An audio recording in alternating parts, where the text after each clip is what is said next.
All right, what is up? Welcome, Sporter Kings. My name is Tank Kramer, Brian the Grizzly, and Brad Man should be hopefully joining us shortly.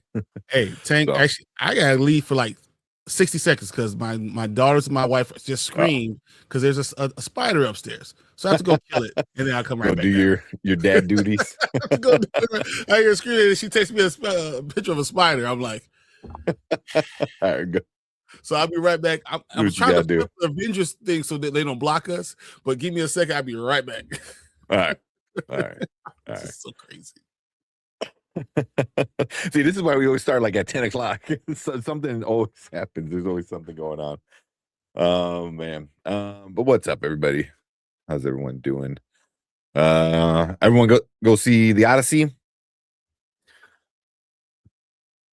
Definitely be talking about that tonight. Talk about that. We got the Lestat finale. We're gonna get into. I was disappointed it wasn't 2 hours because Brian got me all hyped up. It's like, oh, I think it's 2 hours. I'm like, oh hell yeah, but it was just regular hour. And then we got a new House of Dragon. It was episode five, I think. It was a good episode. I enjoyed that one. It was pretty good. And then of course we got the Avengers trailer. We're gonna talk about that. Me and Brian were talking about that. Saw it. Everyone saw it. So did you guys? And I know Collector, I know you saw it too. Did you guys see that other mommy trailer? Because I didn't see it because we walked in right when the movie was starting. So I usually come in 30 minutes late because I don't want to see any of the trailers anyway. Because usually I've seen them all. But everyone's talking about how creepy and freaky that other mommy with Jessica Chastain, how that trailer was crazy. The Odyssey, the second best Nolan film behind Inception. See, for me, well, we gotta do some ranking. Maybe not today, but maybe we'll do it Thursday. We'll rank Nolan's films. It's not the number one, but even Inception's not my number one. Just for me personally, I got to give it to Interstellar. Interstellar was great. Inception is definitely my top 3. What? Yeah. No, it's not. What? It's not the second best movie behind Inception. It's not. No. This is recency bias. Everyone's doing it now because just saw it. It's not. It's good. I have it number 4. I think that's where I probably was gonna have it too. I think that's what I was gonna have it too. But I was gonna say Thursday we should probably rank all of Nolan's films because I think I've seen them all. I have.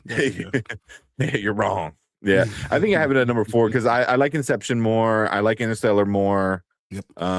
Memento is so good. It's Memento's up there. Oh. I would put. I don't know. I would still put Memento maybe in like somewhere between 5 and 10. Because I The Dark Knight. I didn't fall asleep during Memento. I didn't. You fell asleep through this movie? Oh, the second half. I mean, the second act. Oh hell, bro! Second and third act. Yeah. If it wasn't for my ass falling asleep because I was sitting on those uncomfortable ass IMAX cushions, if it wasn't for that, like I would not even realize like it's too fucking long. It was. It was long, but I did not. Oh, it didn't. For me, it didn't feel like 3 hours. Oh, it didn't shit. feel like 3 hours. So it was like an hour and 45 minutes. I was looking at my damn phone like, shit. Oh, you're crazy. This in the fucking middle of this damn fun movie still? This makes no damn sense. You're crazy. No, the runtime was not a problem for me. The audio, it was loud as shit. And then I was sitting right in front of a speaker. It was distorted because I couldn't hear everything. That's Nolan for you with he's been on that like fix your mic again. No, he doesn't. No? It don't sound echoey? No? That's it. Hello? Can you hear me? Oh no. Hey, you're good. My bad. No, I've just come to accept that about Tenet or Nolan because ever since Nolan in general. Tenet was the worst. Yeah. Tenet was by far the worst audio mixing. Whoever is mixing his audio just needs to, I don't know. Is it a family member or like what? Like you need a you make this great movie. You're like, You gonna let You know, anyone just do it? Anyone mix yeah. it? Because like the audio was great. I thought the music itself was really, really good, but it was loud as shit. It was loud, and I just figured because I was at IMAX and I had not the best seat, so I was a little further back. And in my theater, like if you're in the back, you're like 5 feet away from a speaker. Yeah, I'm not even exaggerating. Like I can. It's funny because I was in the exact same spot. Man, so there's parts in that gets really stupid loud, and I'm like, man. And even Erica would like kind of put her fingers. She goes, "It's really fucking loud." And I just thought it was just me in front of a speaker, and then starting to hear like everyone else is like, it was really loud.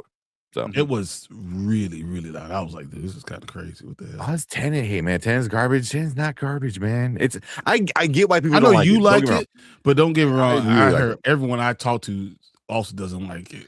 So, I thought Tenet was fine. I liked the idea behind Tenet.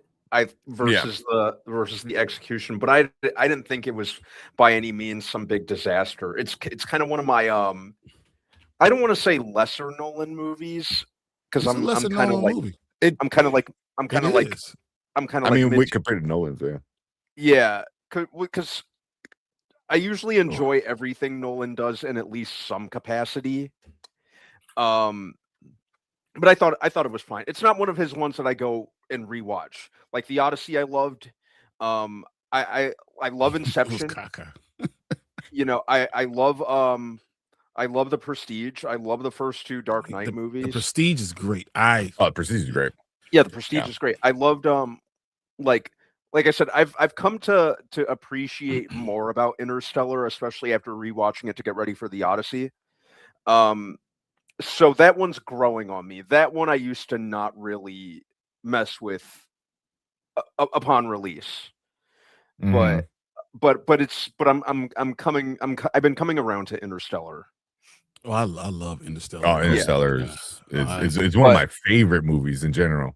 You know, I love like freaking obviously we were talking about Memento. You're overrated, Fernando. You're overrated.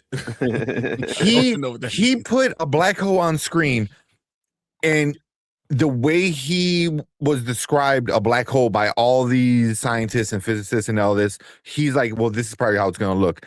And then like a few years later, it's exactly how it looked. I was like, come on, like, you know, and again, the sound, the audio, great. The sound mixing, again, is another movie that gets way too loud at some ports and then it's just like, you're like, what the hell's wrong with you? Is he deaf? He might be deaf. Like Nolan might be partially deaf, you know, like that's the only explanation, you know, because you had Ludwig, you know, who did Mandalorian, Sinners, and stuff like that. He did the sound for this one. So like the sound itself is not the problem. It's mixing the sound that's the problem. Yeah. Yep. Yeah. I agree. The 10 Memento of Dunkirk. You put Memento at the bottom. I'm assuming that's your bottom list. Yeah, Memento is so fucking good. The fact that it came out, you didn't realize how long ago it my came number out? 5. Yeah. That's old. It's old. Dunkirk is my least favorite. It just didn't do anything for me in general. You know, it looked great, but it was missing like the soul. You know, I think that he's really good at putting in. You know, Dunkirk was just kind of, I don't know. It just didn't do it. So I'm reading this ranking of the Nolan movies. Number 1, they have Inception. Keisha. Just out by saying Lucas lives. That's awesome. Number 1's Inception. Number 2, they have Dark Knight. Number 3, they have The Prestige. Number 4, they have Memento. And not just Memento, they say it's Oscar worthy, unbelievable. Number 5, they have fuck that. Fuck this list. Dark Knight Rises should not be any. It should not. Movies, it definitely should not. Number 6, they have Oppenheimer. 7, they have Interstellar. 8, they have The Odyssey. Wow. 9, they have Batman Begins. 10, they have Tenet. 11, Insomnia. 12, Dunkirk. Main thing that I gathered from that is that The Dark Knight Rises should not be that high on that list. Yeah, Fuck over Rises. Oh my over God. Oppenheimer, over Over Odyssey. Oppenheimer. Over the Yeah. Odyssey? Yeah. No, there's no way. No. Over the Over Interstellar? Interstellar? Like, no, there's no way. I like the Dark Knight Rises, but it's I don't like it. I don't like it. They could have done some things that could have made it better, and just. You know. I appreciated that. Check out your. I appreciated that Nolan with the Dark Knight Rises, like, told a contained, like overall a very contained story. He didn't like do really any sequel bait or anything like that. So I appreciate that he wrapped things up with it, but you could just tell he didn't bring the same. The movie just kind of felt like it was going through the motions, and I think it's kind of easy to tell when Nolan is just kind of over it and wants to move on to something else. And that movie felt like he was very much over it and was ready to just move on. Yeah, I didn't. He tried tying the first one into it, with the consequences of the second one into it, and then he tried to finish up the story. Like I said, it wasn't bad. It just wasn't the best. No, it wasn't, especially coming after like one of the best. I didn't.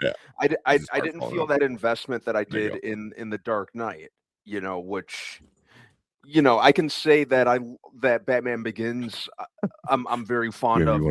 Dare I say the most of that trilogy, but the Dark Knight, I can't deny the fact that it is the superior movie. I can't deny that. Dark Knight Rises is because I look at the comic books and what it should have been and what we got, and I can't come together with both those two things. And I'm the same way. It's not good. Like it's not bad. It's not a bad movie, right? It's just not where it should have been. It should have been really, really good, and they did not give it. It was just a regular ass thing. He says cabbage. I think I mean, especially after watching the Odyssey, he does something where he's like, all right, everyone knows this story. Everyone, same with Batman, and he tries to make it more real and ground it, in the sense of like it's still Batman. So it's like, there's a limit of how real you can get.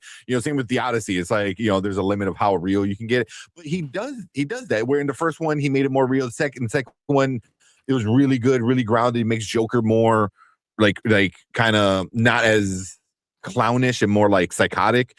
And then but then you bring in somebody like Bane and Talia al Ghul, and it's like, dude, especially Bane.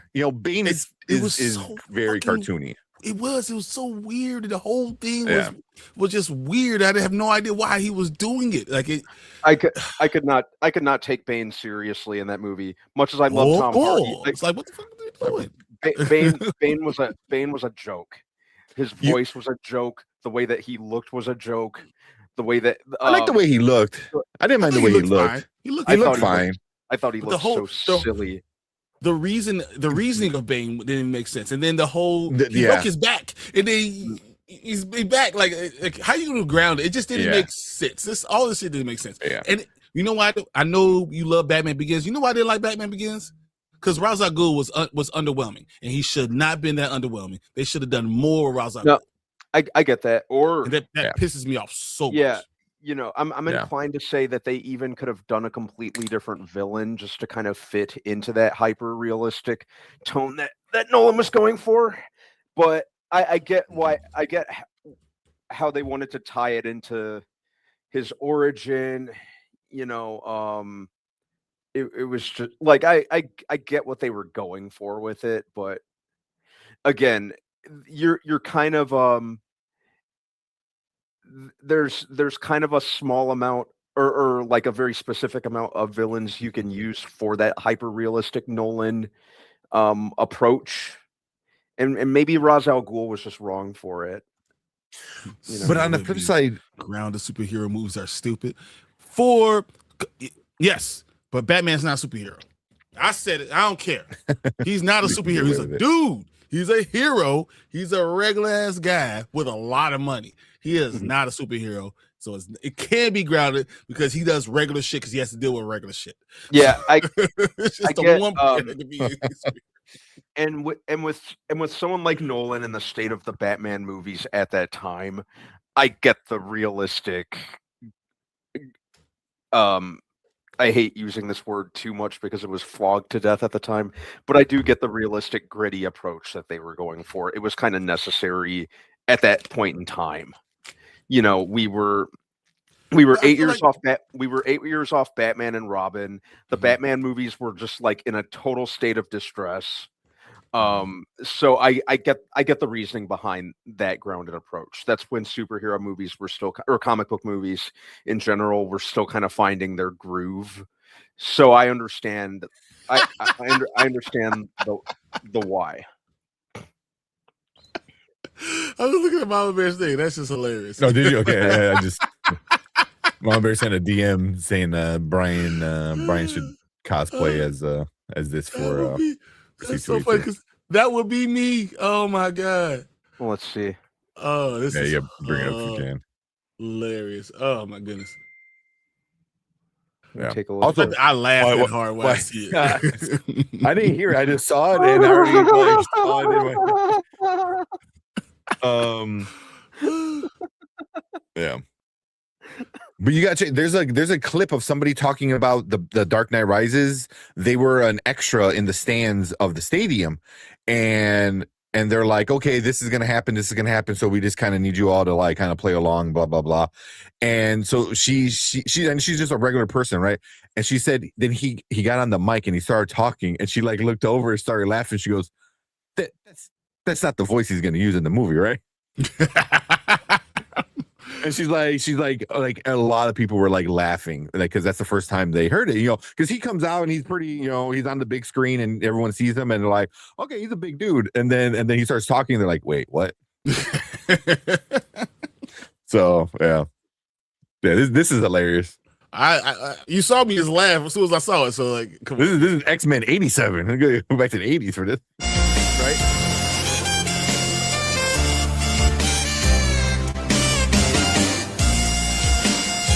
If you dress up like that and you get a wig, we gotta find like a little mini player to play this like constantly.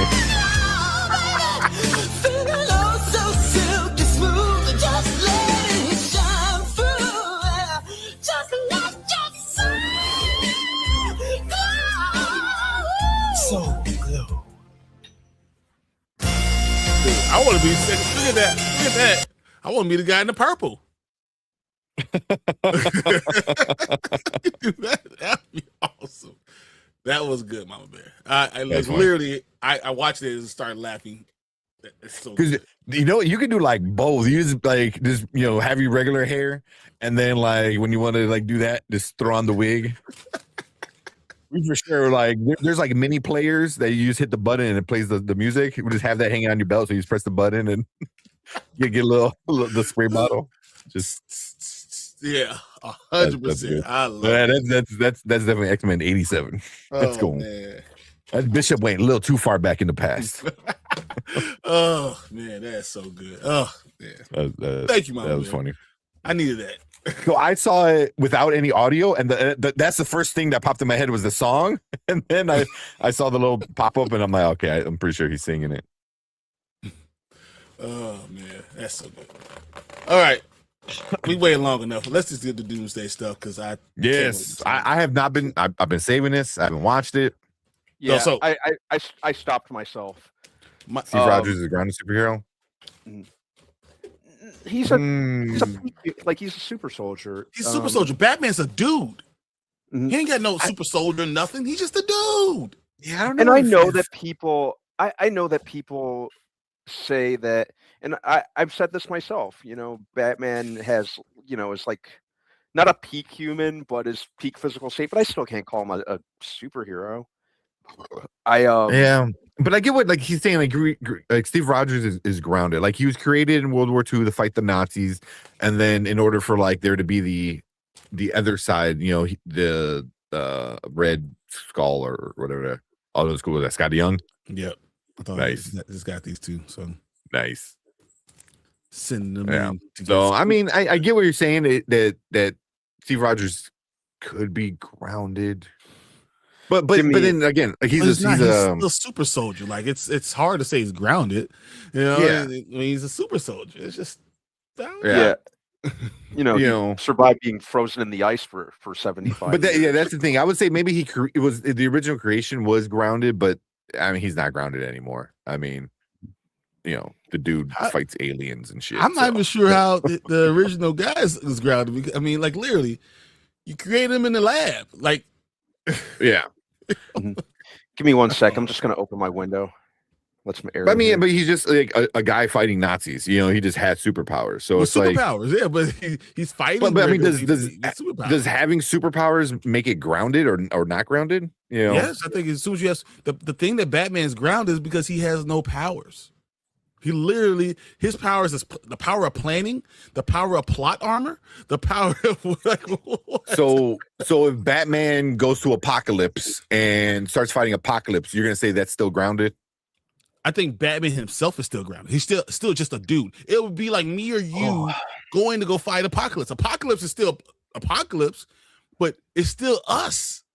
There's no difference. Like, it's still just flesh and blood, and it's Michael Jai White going to go fight Apocalypse. It's just a dude who knows how to do karate and jujitsu and every other martial arts. It's just a dude. That's the problem. Iron Man's just a dude in a tin can.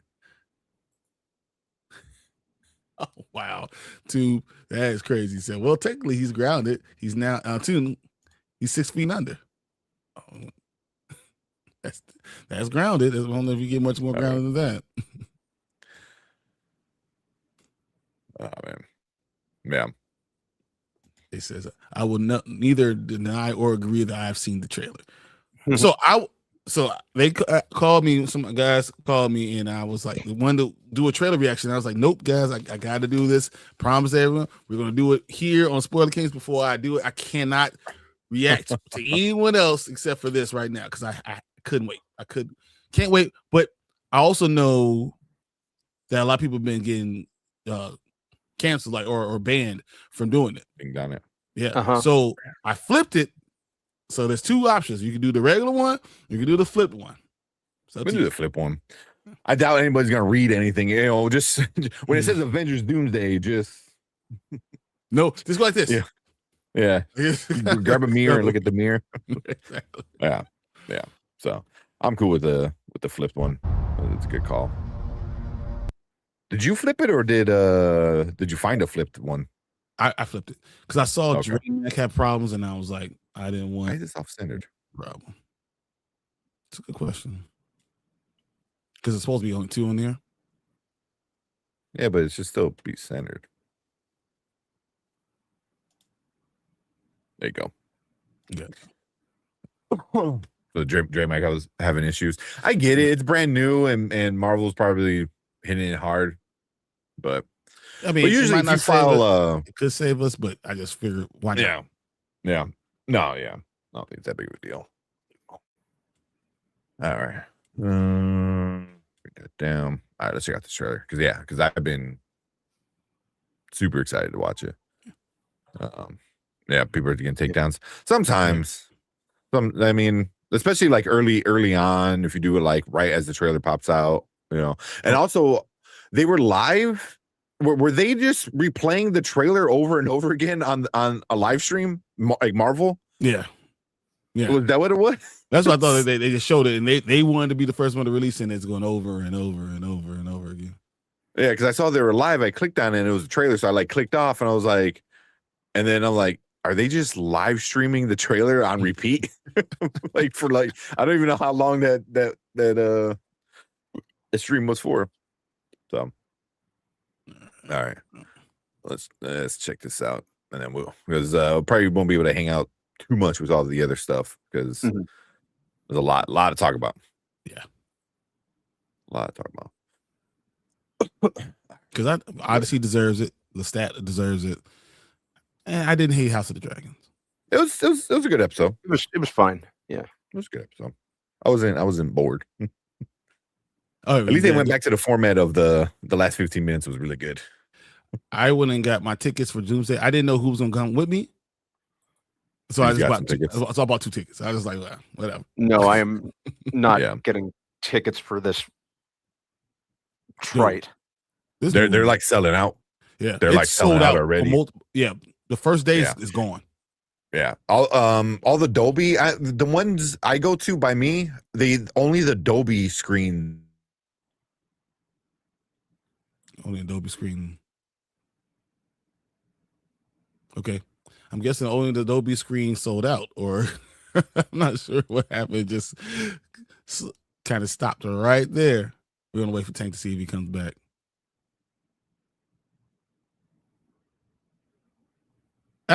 Nope, he didn't move. All right, well, while we do that, we'll go ahead and go through some more of the comments. That's going to show the ranking of the Christopher Nolan movies. We will go over that because I think we're going to rank it. We said we're going to rank Christopher Nolan movies on Thursday. So Fernando, what's up? Ace says he's a super soldier with a shield that's made out of basically magic. Exactly. How can he be grounded? Exactly. He's a super soldier with a shield that's made out of magic. Yes. So Fernando say I saw it 3 times already. Mama Bear's watched it a few times too. That's what Ace already said. I will not deny or agree that I have seen the trailer. Before you guys start, can you pull up collector's list, please?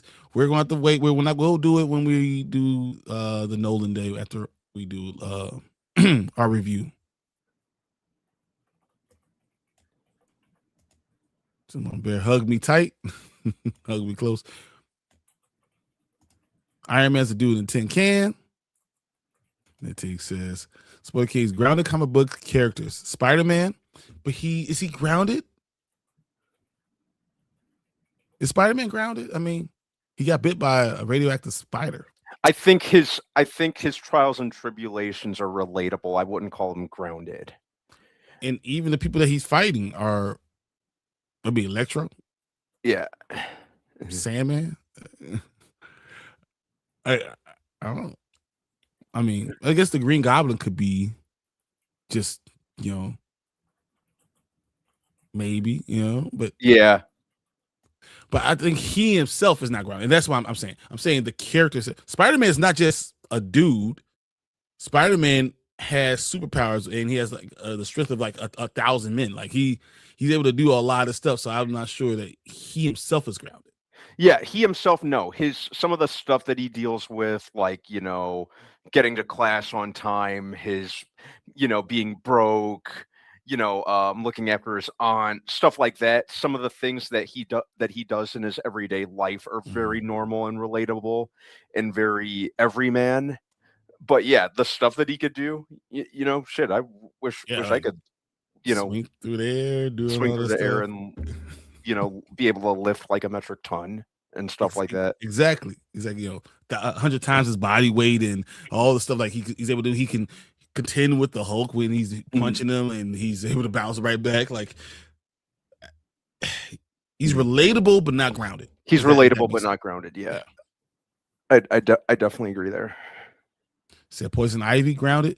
No, but Poison Ivy is the villain. I think that he might deal with villains, but he himself is grounded because he's just a dude. Mm-hmm. Just that's not my thing. To be fair, I'd have money on Michael Jai White, Doomsday, and Michael Jai White. Don't let him get that sidekick in. Right.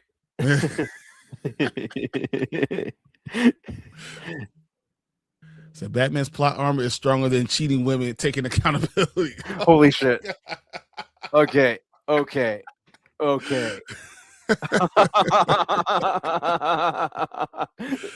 wasn't ready. Oh man. I'm not gonna comment on that. So I probably saw it 3 times. Thanks, Fernando. Nice. That's where because there is a new cut of Manhunter being released. I heard about that. Interesting. And Manhunter's always kind of slept on. Yeah. Okay. Okay. It's the original Hannibal Lecter. It's the original Red Dragon movie. Heck, but yeah, that I'd be interested in watching that. Because I've always liked Manhunter.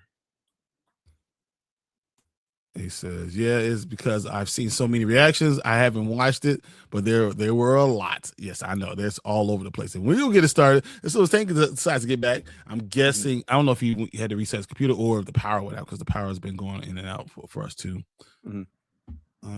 If something happens to everyone, stick around. It usually stops when you stop playing it. Yeah. If it does happen, you just stick around. We'll get it back. So I think House of Dragon was very mid. It was better than last episode. Definitely, yeah. I definitely liked it a lot more than I did the last episode, for sure. It's kind of a step up than the last one or two, I'd say. Yeah, I agree. Yeah, it kind of seemed like we're again kind of building towards something. We just need ultimately the payoff. Yeah.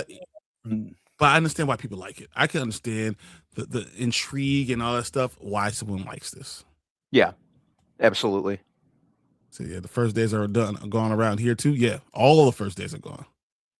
So I got my tickets for first day, day one. Yeah, I got my tickets for day one immediately. After seeing it came out, I didn't watch the trailer. I've heard great things about it. I was like, I'm done. For Doomsday. Yeah. It's so good. No comment. It's gonna be. You're gonna enjoy it. All right. He likes the trailer I so hope good so. he froze. I hope I'm wrong about this trailer. I've heard great things. We'll see. We show the listing. I have to. You understand? I have to pull it up and do all this stuff. But it also will start a new topic that I'm not ready to do.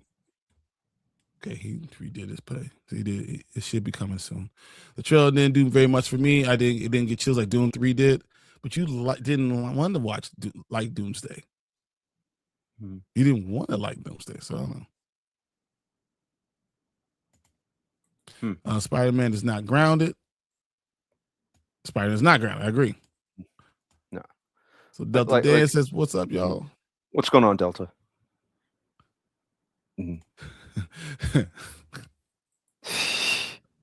Spider-Man is occasionally grounded. Bond May. That's good. I like that.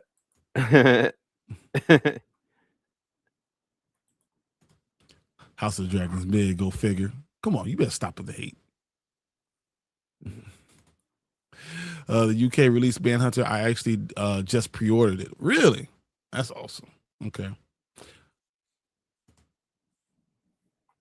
So I like that. That's a good joke. Let's see if I can pull up what he got for there. Did you when you went to go see Doomsday? Did you? I don't know what to ask. Did you see other mommy? Did I? When I went to see the Odyssey? Yeah, it was a trailer called Other Mommy with Jennifer Chastain. No, dude, that trailer is creepy as hell. People were talking about look, just Google it or look on social media about Other Mommy. Good Lord. Jessica Chastain? Yeah. It was creepy. It was straight. I don't like scary movies. It was interesting and it was creepy as all hell. People were saying, leave the theater. People were getting up and wow, that was too much. Interesting. And it takes a lot to legitimately creep me out. Dude, other mommy was woo. I was like, bruh. That crazy, huh? Yeah. I'm reading the synopsis for it right now. So we're talking about something that does this trailer actually show something coming out of the closet? I don't want to ruin it, but it's literally it looks like her mom. Is Jessica Chastain the mom? Yeah. Okay. And Yeah, it's because really it doesn't look creepy. like the trailer's out yet, but No, it's not. The trailer is I'm not out seeing what yet. people are saying. That, Dude, I promise you, like literally, Mm. it creeped the hell out of me. People were getting up out of the theater and walking out because it was serious. what? So this is in other words, this is a trailer I need to watch during the daytime where there's people around and I'm not at home by myself, huh? You need to watch it at nighttime and see how creepy it can get. Mhm. Yeah, because There it is. if That. yeah, if it's too creepy, that's one of those. And like I said, it takes a lot to really freak me out. So if I gotta, sounds like I'd be. If you're saying it's especially creepy, I'd probably sleep with a light on and like my bat and my knife next to me. Hey, Just in case. and then you're gonna see someone look like your mother come out the closet. That's gonna be even worse. Oh, jeez. So Collector says, I saw it. It looks creepy as hell, but I'm kind of intrigued by Jessica Chastain in it. Mm-hmm. And this is right around the corner. It comes out in October, Halloween season, huh? Mm-hmm. Yeah, me. We'll see. No, just me. Not them. Just me. Mm-hmm. Just me. 100%. I want to see the trailer. I didn't get a chance to see it, so I want to see it, and just because everyone's talking about it. We should definitely play the trailer on here. If it's out, it's not out yet. It's not out. It's not out yet. We tried and it's not out. Yeah. You guys review it. I suggest tagging in Kal-El. He loves horror. I mean, I will watch it. I'm just not going to go see that movie. But you know what? I'm not too afraid of it because you know what? If I could punch it, I'm okay with it. That's usually my rule. If I could punch it in the face, then we good. Can you punch a supernatural entity though, and it actually does anything? That's a good question. I mean, you could punch Jason, but he probably not gonna feel it, right? But Jason, I'm like, well, we've Jason's seen what gonna happens. walk. Well, we've seen what happens in Jason Takes Manhattan when someone tries to punch him. I forgot about that movie. Facts, Fernando. I could see. I could shoot it with a shotgun. Where's that? Yeah. With Michael Myers, they literally shot him, beat the shit out of him, and then he got up and killed lit him on everybody. fire, and he still did it. He was like, well, Yeah. Mm-hmm. All right. Good. All right, you ready? All right. Try this again. Let's go. Check it first. We make sure it's all. I think it's good because this one, right? Yep. Yeah, because it's off of your computer, so it should be good. Sure. All right, let's watch this trailer. Let's go. All right, what is up? Welcome to Spoiler Kings. We got another trailer reaction for you guys. This one is the brand new Doomsday, Avengers Doomsday trailer that dropped today. So everyone's talking about it. I know I avoided it. I think you guys avoided it as well. So yeah, so this is our first reaction. We saved it just for you guys for the live. I'm excited. I hope I'm wrong. We'll see. But it's also FYI if you're watching live, it's flip. So if you're watching our replay, we'll see how bad Marvel wants to hit everyone. So it might be flipped, it might be straight. It depends on how Disney wants to act. But let's check it out. Let's go.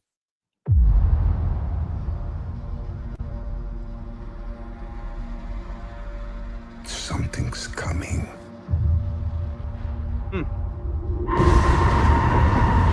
Something we may not be able to deter.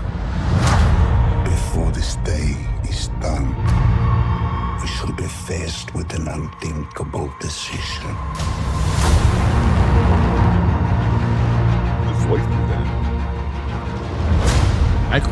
I've fought with many warriors in my time.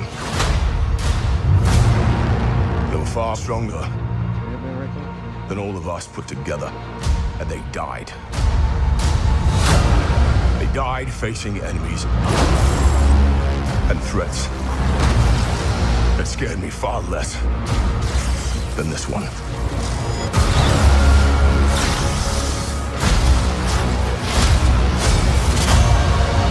That was pretty cool.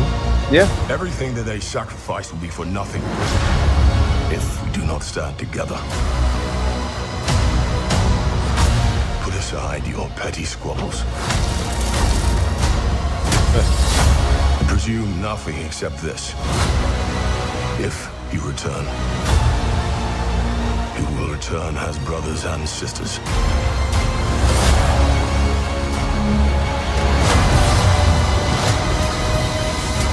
But mark my words.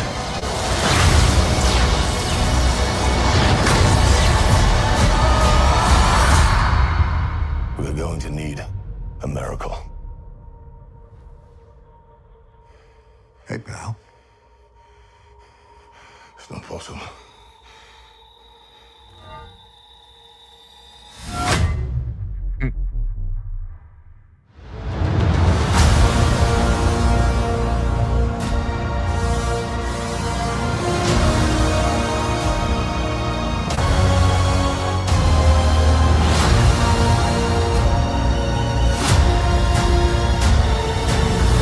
Vision.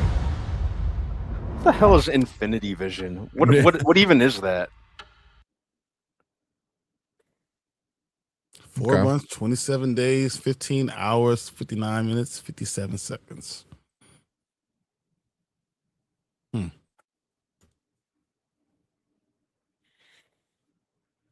Okay. What do you guys think?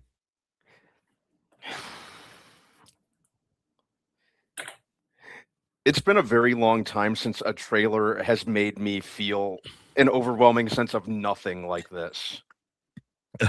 I felt nothing watching this trailer. It's so remarkably meh. I can't even call it meh. It just seems like they're ticking a lot of boxes. And like I said, they're just banking on nostalgia at this point. It looks like it's gonna freaking walk back Endgame. What is Infinity Vision? What is that? What even is Infinity Vision?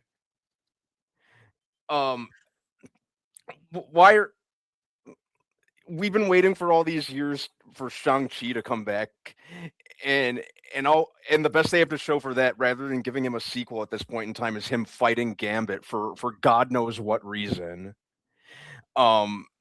Steve, like I would have preferred they kept Steve Rogers kind of under wraps until the movie came out. Everything about this just screams desperate and reactionary. I'm going to see Dune that day. Screw this.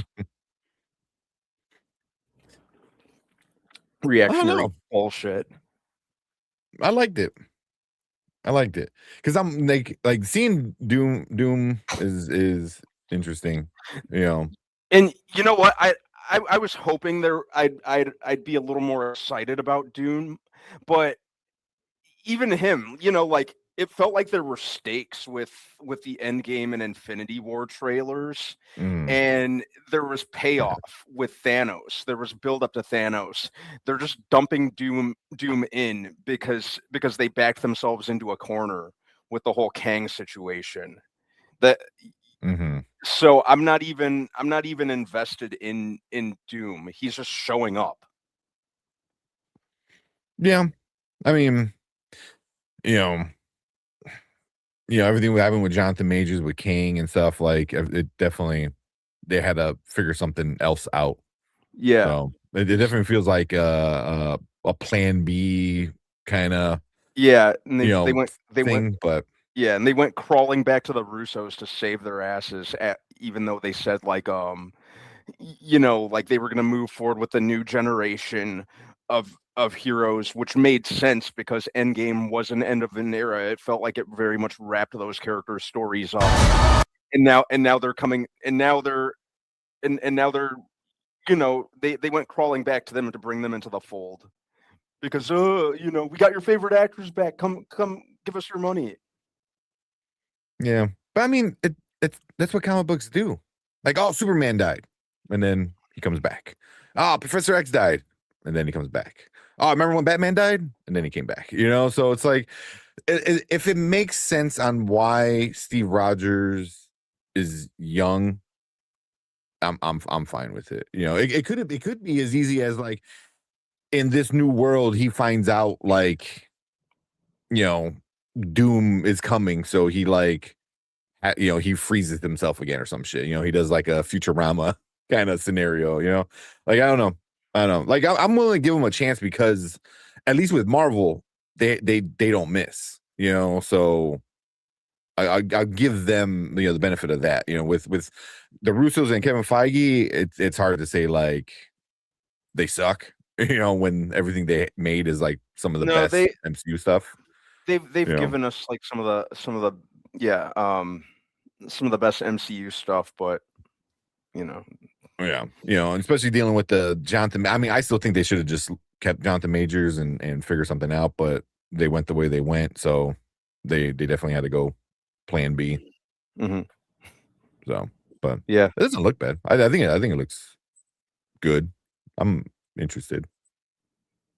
But I do agree. I'm not as hyped as I am with like Endgame and Infinity War. Mm-hmm. I'm just not, just because there's no build up. Mm-hmm. So, real quick before you go, Brian. So I had to look it up. Infinity Vision is the premium large format movie theaters that's created by Disney. So it guarantees the auditorium meets the technical standards, including a minimum screen width of 45 feet, 4K laser projection, and immersive audio. So it's not quite a standard film, but it's not quite IMAX. So it's like, it seems like it's more of an in between. Like it's super high def and bigger than normal a little bit, I think, but it's not full IMAX kind of thing. But it's created by Disney, so of course Disney's like, no, use our special shit, because of course. So yeah, that's what Infinity Vision is, So all right, what do you think, Brian? I think everything that Brandman said was what I would have said before I saw the trailer. I don't think that has anything to do with the trailer. I think it has everything to do with my feelings then for the movie, because there's no build-up. That has nothing to do with the trailer itself. So the trailer itself, it didn't tell me anything, which is fine. This is kind of what I want with trailers. I don't want it to tell me. Really, we're doing the middle of my reaction. Really. So I don't really want to know. I think this is what it's supposed to do. I think it's supposed to give you information just enough to kind of, get you hyped for the movie. I can't compare it to Infinity War or to Endgame, because I don't think that's what you really. That's not what we're getting for it. I understand what they're doing. I am less excited than I was for Endgame or Doomsday. Endgame or Infinity War, but I am still excited because it's an Avengers movie, and I think this is I think it did a good job, and I think it answered a lot of the questions, and it made him feel more menacing when you see, and this is why they chose this specific scene, to see Thor with it, use all his power, because you remember what he did to Thanos. If he just aimed for the head, Thanos would be dead. No question about it. The fact that he's the one saying that this is the biggest threat, that does give me some pause to say that this could be good. And this is the first time we've seen anything from this movie, and we still, in 4 months, I'm okay with this being the first trailer. I don't need to know anything else, and I'm going to see it, but I'm not going to go in there with the expectation that it's going to be the greatest movie that's going to ever grace the film. But it could open a can of worms that I can enjoy Secret Wars even more, because this is a decent movie, and that's all I'm asking for. I want it to be a good movie, good enough movie for me to really enjoy Secret Wars, and then have maybe another movie in between somehow. And if they do that and Spider-Man gets me hyped, then I'm gonna be down with it. Mm-hmm. I mean, there's still stuff in this trailer that, I mean, granted, like Steve Rogers, but Steve Rogers was not dead. He went back in time, and we got older Steve. So it's like he's not dead. So we know like he's doing his time stuff.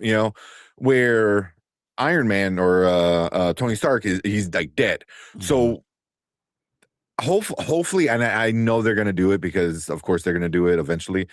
We haven't seen them. Well, no, but in the trailer, we haven't seen the rest of the crew realize who's under that mask yet, and I think that's gonna be like the moneymaker. And I hope they don't do that in the trailer. They better not. I hope they don't do that in the trailer. If they do it in the trailer, I will be more like him, be a little bit more upset, because I don't want to see this in the trailer. Yeah, because even though we all know it. Yeah. Yeah, like we all know it, but I want to see like what's because you know you have your big three, you know, at least for the MCU is Iron Man, which is in this one is going to be Doom, but then you still got Steve and Thor, so these guys they're coming back together, and then you have everyone else and blah blah blah. But like when those two guys realize who that is, like I'm really curious to see what the reaction is and what's going to happen, and like does Doom know who Tony Stark is? Like. That's gonna be a question. Does Thor already know who Tony Stark is? Right? Does he know? Does he know that Doom is the face of Tony Stark?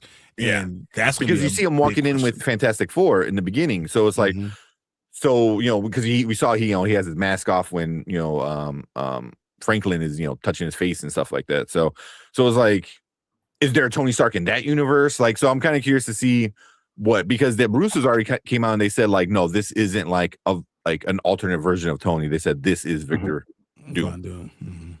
So I'm kind of curious to see how they handle the you look just like my best friend kind of shit, So hopefully they don't ruin that in the trailer, because I would be kind of pissed off if they do that, But Steve, like I kind of agree with Brandon, where it's like they should have kind of saved it, but you need to kind of hype it a little bit. No, yeah, because what's the point? Now at this point, we all know what's going on. We all see he's doing press releases. He's hyping the movie. Like, what's the point? Yeah. Like at this point, we already know enough. So and even in the MCU, like there's still like rumors, because remember in Falcon and Winter Soldier, there's like, oh, there's a rumor he's on the moon, or he's this. So it was like, so there's still like in the MCU people thinking Steve is still alive, somewhere. So as long as it makes sense on why he's young, that's all I'm cool with. My question is that the same Captain America that was in this universe, or is it a different one? And when he says, "Hey, buddy," he's talking about his Thor from his universe. Is that possible? Well, if it was, would he? It might be a little less it might be a little less certain whether he were able to summon Mjolnir. Hence why Thor held up the hammer. No, you're right. But if you're worthy in any universe, would it still be worthy? Because Steve Rogers, the way he is and who he is always worthy, right? That's who he is. I don't think it's universal, dependent. That's not just who that's the character is. I could see it being possibly that in every universe he's worthy of Mjolnir, and that's not our Captain America. This is not our Steve Rogers. Where's seeing Shang-Chi? I thought was cool. Yeah, I've been waiting for him to come back. Yeah. Where is this? Marissa Tomei? It's Rebecca Romijn. Rebecca May. I'm sorry, I'm wrong. Wrong. No, it's not Aunt May. It's not Aunt May. Yeah, it's wrong. Yeah. I think that's her, right? And it is, because I remember her saying like she's glad she doesn't have to be naked. Yeah. Put her on some clothes. Yeah, because how old is she? I mean, I'm great, and like I'm sure. I don't think it's a problem. She's like, I think she's like 52, 53. Okay, who's this on the left all the way at the end here? Because that's Bucky. That looks like Ghost. Yeah, that makes sense. So, but I was looking for the Loki. We looked at the TVA card and all that stuff. Because awesome. That's awesome. Oh my god, get him in his real outfit, not fucking leather spandex. I know it might have been a little further ahead or something like that. But I thought it was there too. So what really didn't hit me for everyone with the Fantastic Four didn't really get to me. Yeah, I was like, because their movie wasn't the best. So like you're like, oh hey, look who's here. You're like, yeah, cool, I guess. Like, where's your son? Yeah. Because here we have there's pretty much all the Avengers with the Z, and then the other Avengers. And then Fantastic Four. So, okay. But no, because the thing was with Loki was he didn't look like a god. You know what I mean? Like he looked like the TVA. Mm-hmm. You know, he had a Loki. TVA card, and Yeah, that's what yeah. I thought that was kind of cool. Yeah. Let's look at it. Let's mute it play it again and play it. and then Mute play and it. play it. Yeah. So Xavier School, you know.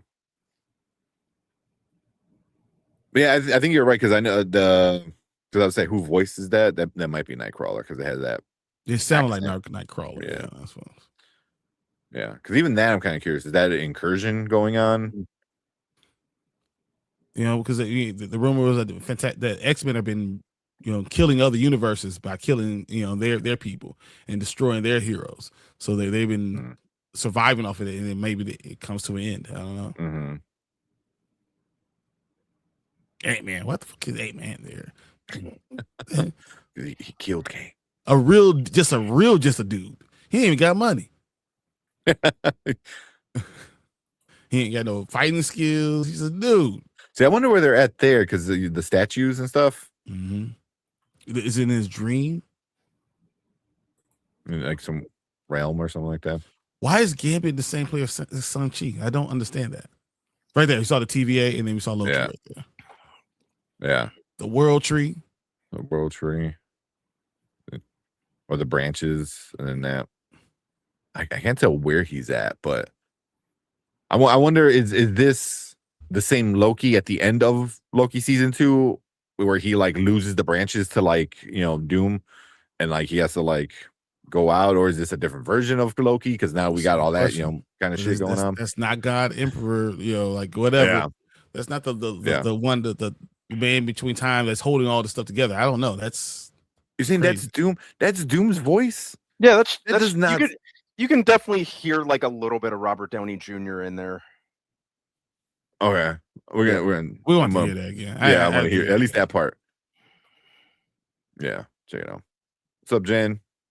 He's in Steve's house, I think. Okay, I can see that He came like to come get him. Maybe he got him in time. He came and got him.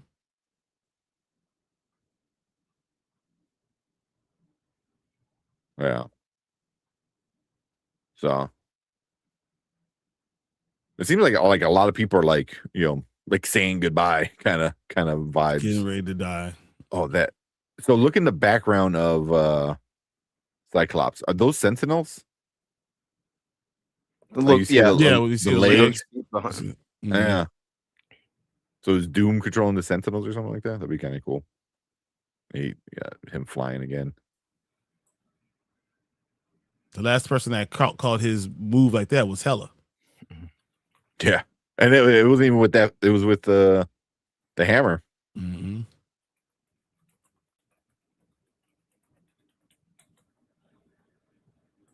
I mean, this part is not the worst. Like it just needs to make sense. I want it to make sense.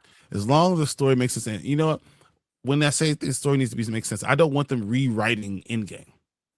You cannot rewrite in the Endgame. No, exactly. You know, you can give us extra minutes if you want to give it extra 15 minutes, whatever. You cannot undo Endgame, because if you undo Endgame, then that's gonna piss me off too. Yeah, 100%. Oh, is there? When he attacks Doom, there's Sentinel parts.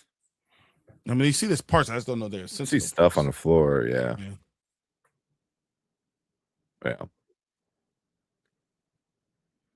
But it's cool. It's like to put that in the trailer because it shows like you said, Brian. It's like, you know, the first time he did it to Thanos, he almost killed him, and then, you know, he did it to him again and he killed him. I aim for the head. Yeah. So for him just to like, you know, just two finger it.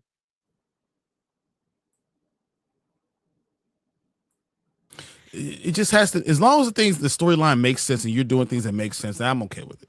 I'm not going to be angry with it. Yeah. But can we go back to the beginning? Let's hear this again, because I want to see. Yeah, because I'm curious if that sounds like RDJ. Something's coming.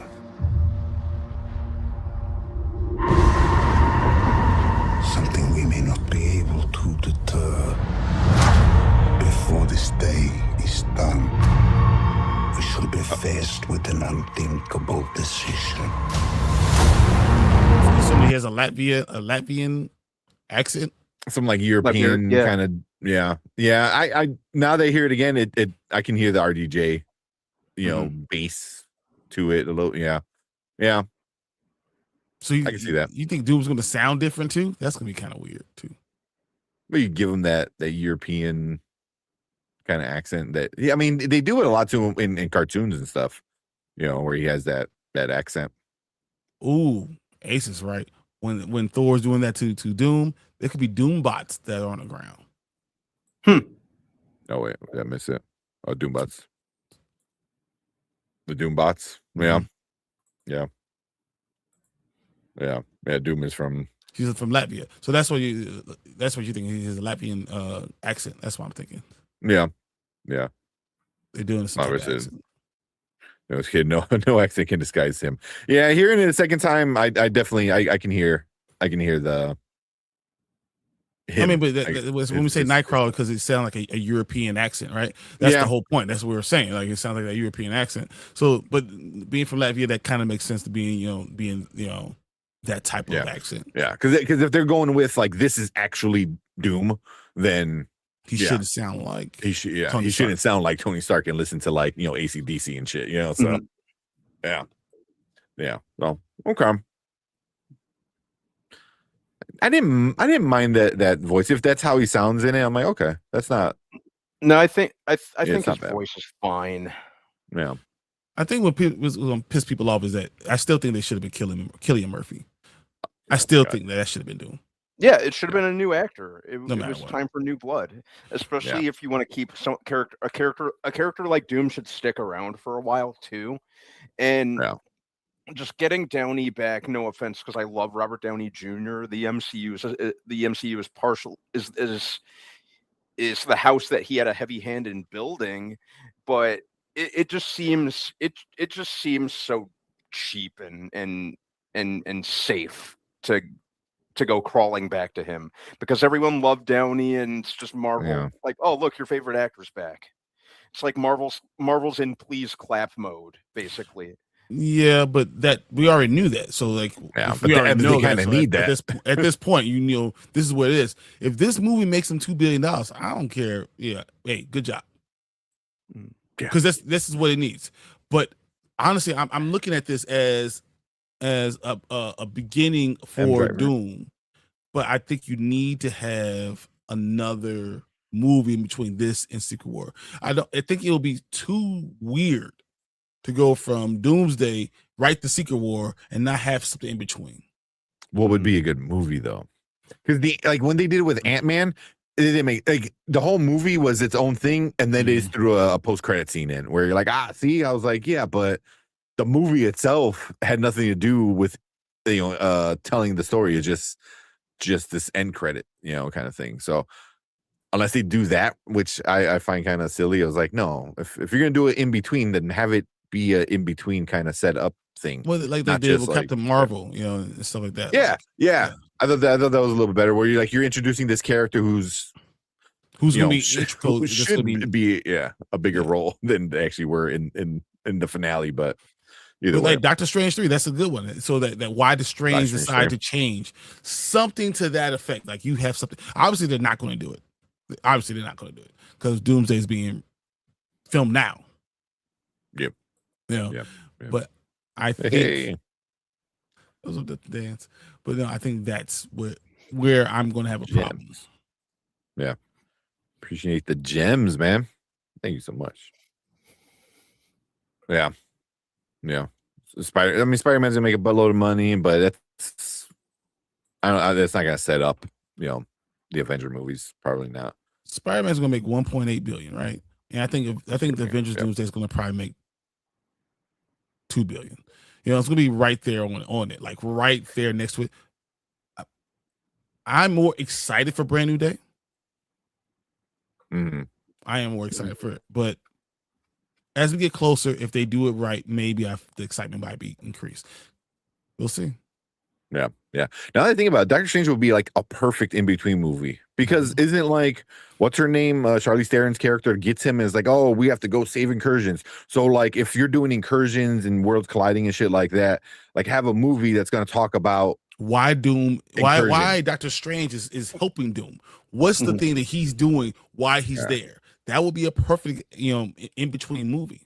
Yeah, they've left That'd be that good. loose end untied for 4 years, and we haven't heard anything whether Doctor Strange is going to show up, if they're ever going to address that. I hope they don't just leave that kind of leave us hanging there. We've heard I think nothing he's about. supposed to be in Secret Wars. He kind of needs to be. Yeah, Yeah, the storyline 100%. they're going to have, he's going to be there. So if you use a movie, July, a July movie, Doctor Doom 3, setting up what we get in Secret Wars, I think that would be great. I think it takes place after Doom has gotten his energy or power from Loki. Oh, okay. So, but I wonder if would that piss you off if you saw that off screen that happened off screen? No, that's got to be like the first scene. That's got to be like, it's Loki sitting on his throne, and then Doom comes and does whatever, and then it's like, and then that's like the cold open, so that shit happens, and then boom, Avengers Doomsday title, like it's a lot. That's a lot to happen, and that's where I go back to what B's saying. It's a lot that has to happen, and a lot for us to assume. And do they add that to the end of Endgame? No, just do the beginning of this film. But then the problem is like you have to assume that people watch the Loki show, and you also have to give people an idea who the hell Doom is. Yeah, we haven't had the introduction to Doom. We have no idea. Yeah.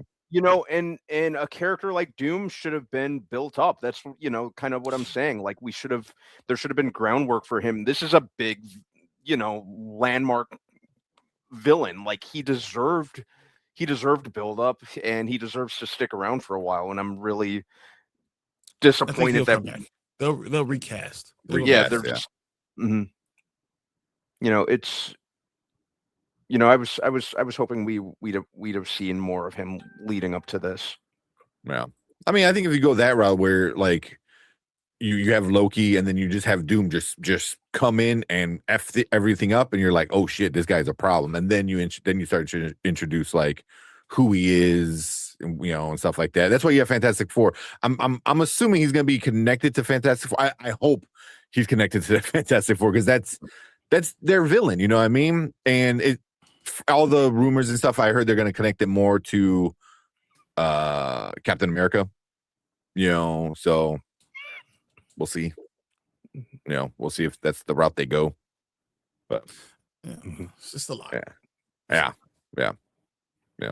So Fantastic Four is grandma candy.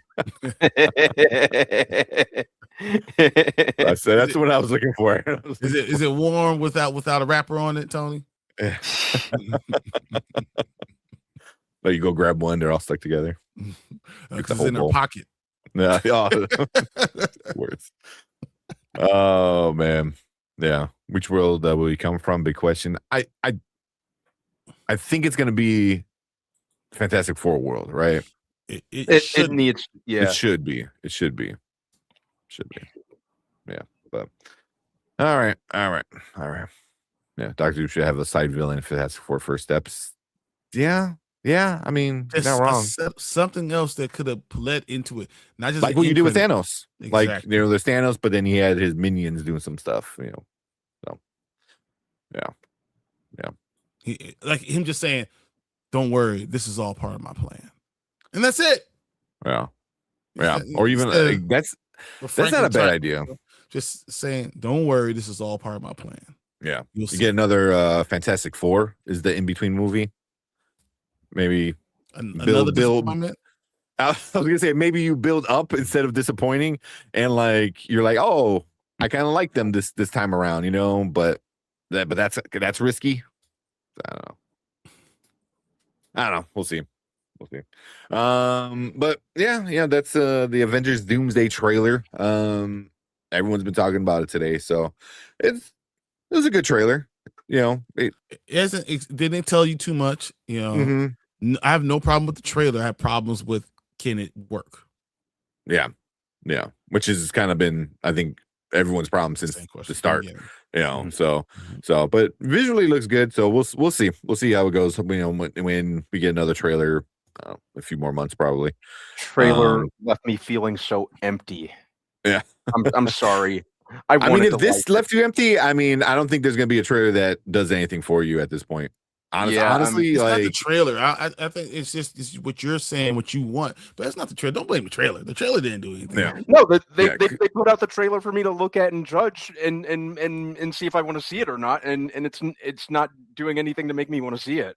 It's so funny because it's exactly what you want. He's like, don't tell me too much about the story. Kind of give me a little stuff, that kind of bases what the thing's going to be about without giving me too much. It's exactly what you asked for a trailer, it's because of what Marvel is. You know what? It's not even being told about the story or not. It just looks reactionary and safe. It just, yeah. I don't know if it's safe. I'm seeing Doom that it's definitely not safe. I don't think it's safe. It's definitely reactionary. Like that. Yeah. It goes without saying. Yeah, it's definitely reactionary because I mean, on multiple levels, it's reactionary to the bad phases they had. It's reactionary to Jonathan Majors, so it's definitely like for sure that like no one could deny that, I don't know how safe it is. I mean, because you're running a big risk of ruining, where a lot of people are gonna be like, oh, you're changing Endgame, or you're doing this. So yeah. You might be able to change the word safe into stupid, but we'll see. No, I'm inclined to say safe because they went crawling back to like a lot of the actors who at this point in time were pretty much finished. They had closed that era of the MCU, and they were proudly touting that they were going to move forward with like a lot of the newer actors. And now they're and now because most of the stuff post Endgame didn't land, they pissed their pants and they walked that back. Yeah, it's such a cowardly, punkish move. You don't think that they had to do it after what happened last year? I think not necessarily. They could have done something different. There's enough content. They shouldn't have rushed Doom, but I think you had to bring Dr. Doom. You had to bring another villain. But I had to do that. I get what you're saying by safe now. It's safe as in all the guys that made you all the money in the past, bring them back home. Like it's safe in that manner of like, hey, he looks familiar. Like that. I get. Yeah, it's smart. I get don't that. Like it. It's such a bitch move on their end. I don't know if I would I care if it's good. I don't care.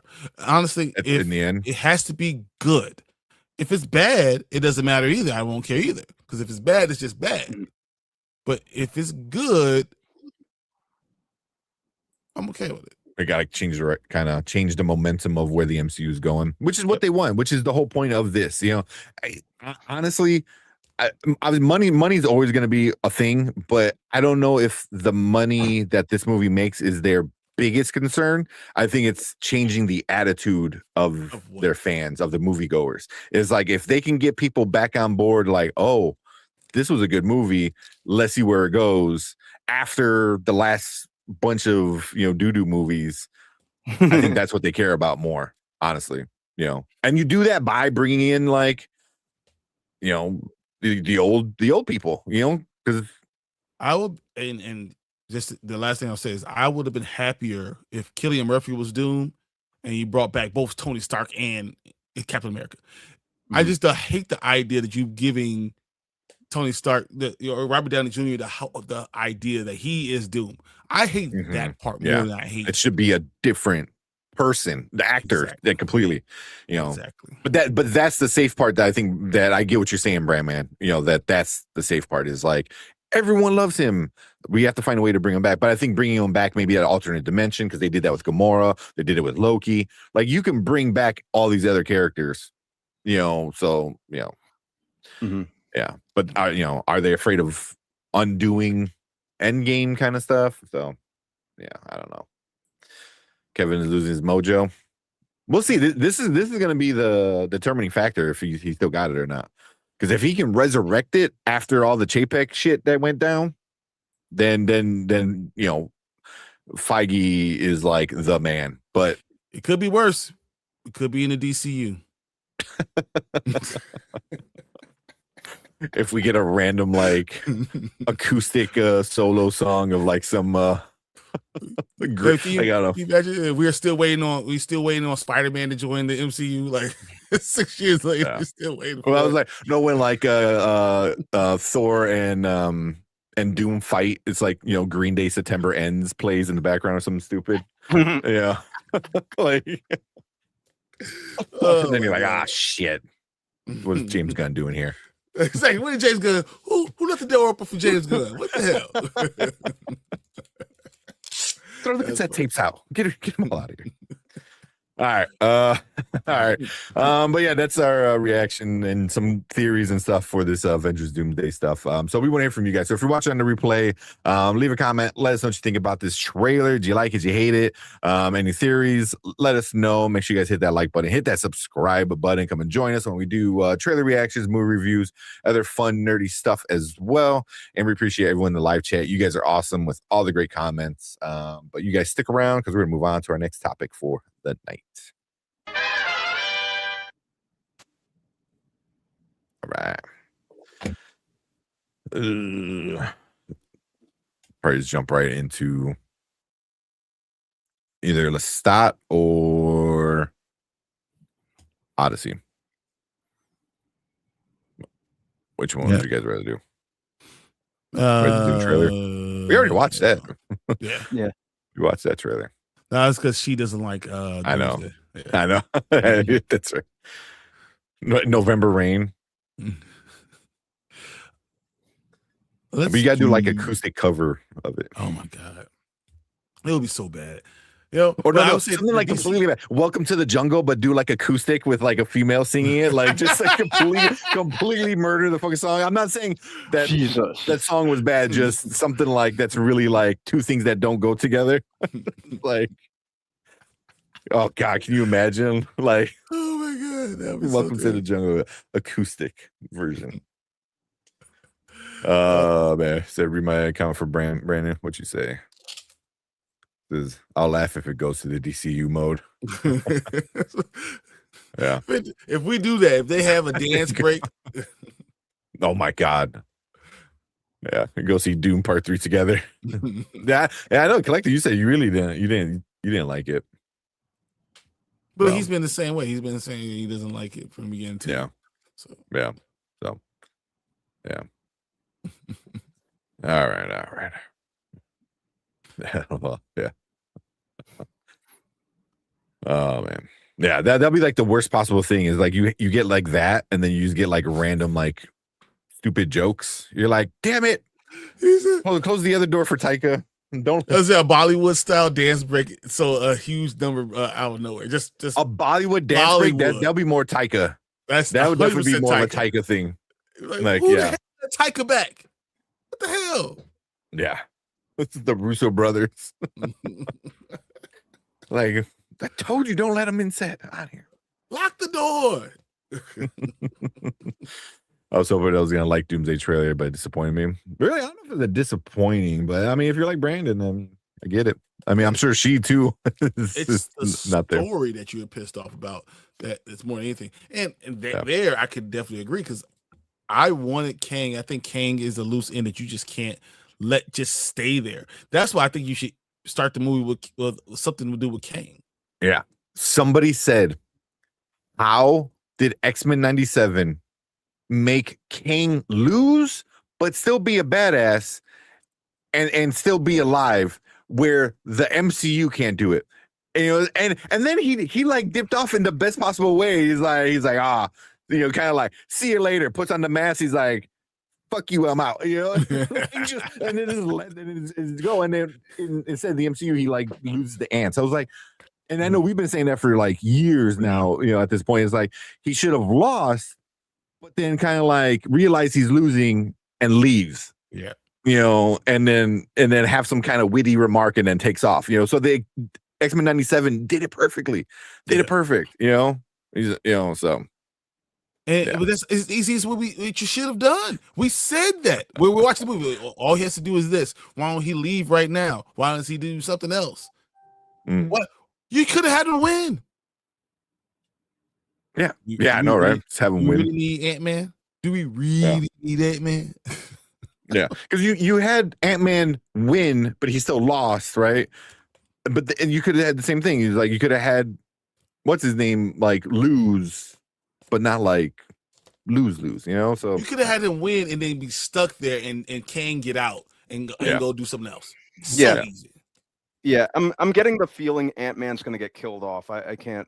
That'd be mad. That'd be kind of wild if they do. Is this the Mortal Kombat trying to redo things to say, you know what? We just need to kill him off because everyone hates this character right now, so we got to kill him off. Get rid of what's his name, Cole. Well, Ant-Man, unlike Cole Young, actually kind of brought something to the table and was integral to the plot, and didn't have literal plot armor. Yeah, you're right. He brought ants. But then he's on the B team, you know what I mean? Like you're not the main star. You're there to kind of like help out and do little things and say your witty shit, and that's it. You know what I mean? Like but then when you try to make him the star, I was like, that's to be Kang. Bro, I'll never forgive that. I'll never forgive that. Yeah. Like that should have been like an easy job for Kang, like he could have struggled because he doesn't have all his because he underestimated him. And he didn't have all his power, but then he still wins. Yeah, he still kind of like leaves and wins and stuff like that. Are we gonna talk House of Dragon next? Probably not, man. Honestly, Odyssey and Lestat. Nothing, dude. It was a better episode. It was a better episode than the last. Am I gonna talk about House of the Dragon? I'm gonna talk about Odyssey. Yeah. Right. I know it's already kind of getting late though too. But I did see this from Mom Bear. So y'all starting to sound DC. Did you see you? What do you think? Recommended Taika? Gun did. See, but I like Taika. He didn't. For me, he made a bad movie, and it was like a really bad movie. But usually, I enjoy Taika. Even season 2, our flags mean death was bad. Yeah, but did he? Was he like not as involved in that? From what I read, I don't know. I know the storyline was terrible. It just didn't feel right at all. Yeah. So yeah. So I finished watching it. I was like, "This is some bull." Yeah, I was kind of upset. The first one was so great. The first season was so great. But yeah, but also like I understand like what Taika is and what Gunn is. So I was like I can make fun of them. They're stupid. Do I hate them? No. Like they're like Taika I still like but he has to do his thing. So all right, wow, we're doing Odyssey or let's do Odyssey. Odyssey's fine. Was probably not as long. Yeah, and I could talk about Odyssey, but without saying it's the greatest Nolan movie, but still enjoy it. Yeah, for sure. Making all King John's a huge mistake. And putting that in his contract was wild. But I mean, no, because he was going to voice in X-Men. He was going to be everything. He was going to voice that variant, so that all those things would have been very cool, and we would have been talking about it today. This is a good storyline. Yeah, we went across all storylines and made him Kang and made him be this awesome. Yeah, I mean, and by like all means, like he was still coming up where people were like looking at him like, oh, this guy can act. He's young enough where he could be around for a while. He's a good enough actor. Like he's becoming like a big shot, I mean, like he was already in a bunch of awesome things. So by all means, the MCU made the right call of like, all right, let's get this dude. Build around him. 100%. The way shit happened, it just sucks. It really does. For fans, for him, for everybody. So, but I mean, MCU, the Marvel made I think the right call of like putting all their eggs in that basket. In the Jonathan Majors basket. Yes, this dude he's still an amazing actor. This is the right way to do it. He would have been cold as Kang. They just did it. They just didn't go all in. It felt like they didn't believe it. Like they was like, oh, this is gonna work, but then only went halfway in. Yeah. Like if you're gonna do it, then make him a badass. Yeah. Get going and watch the discussion when you guys have the House of Dragons, and I'll see later. All right, appreciate it. Yeah, we'll probably put those out, throughout the next couple of days.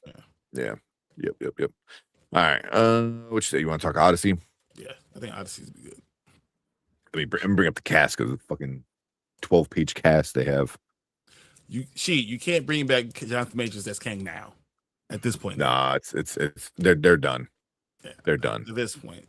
Yeah, it sucks, but they're yeah.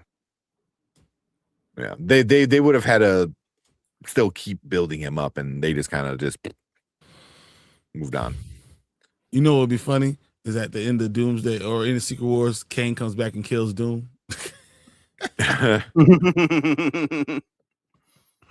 rips his head off, like Mortal Kombat style.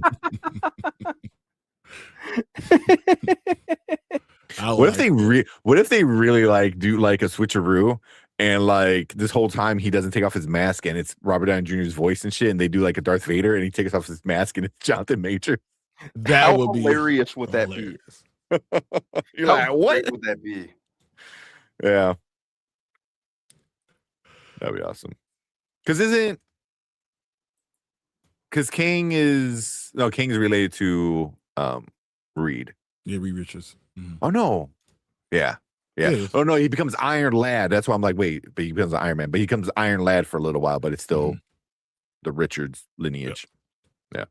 Yeah, he can always come back. King is inevitable character.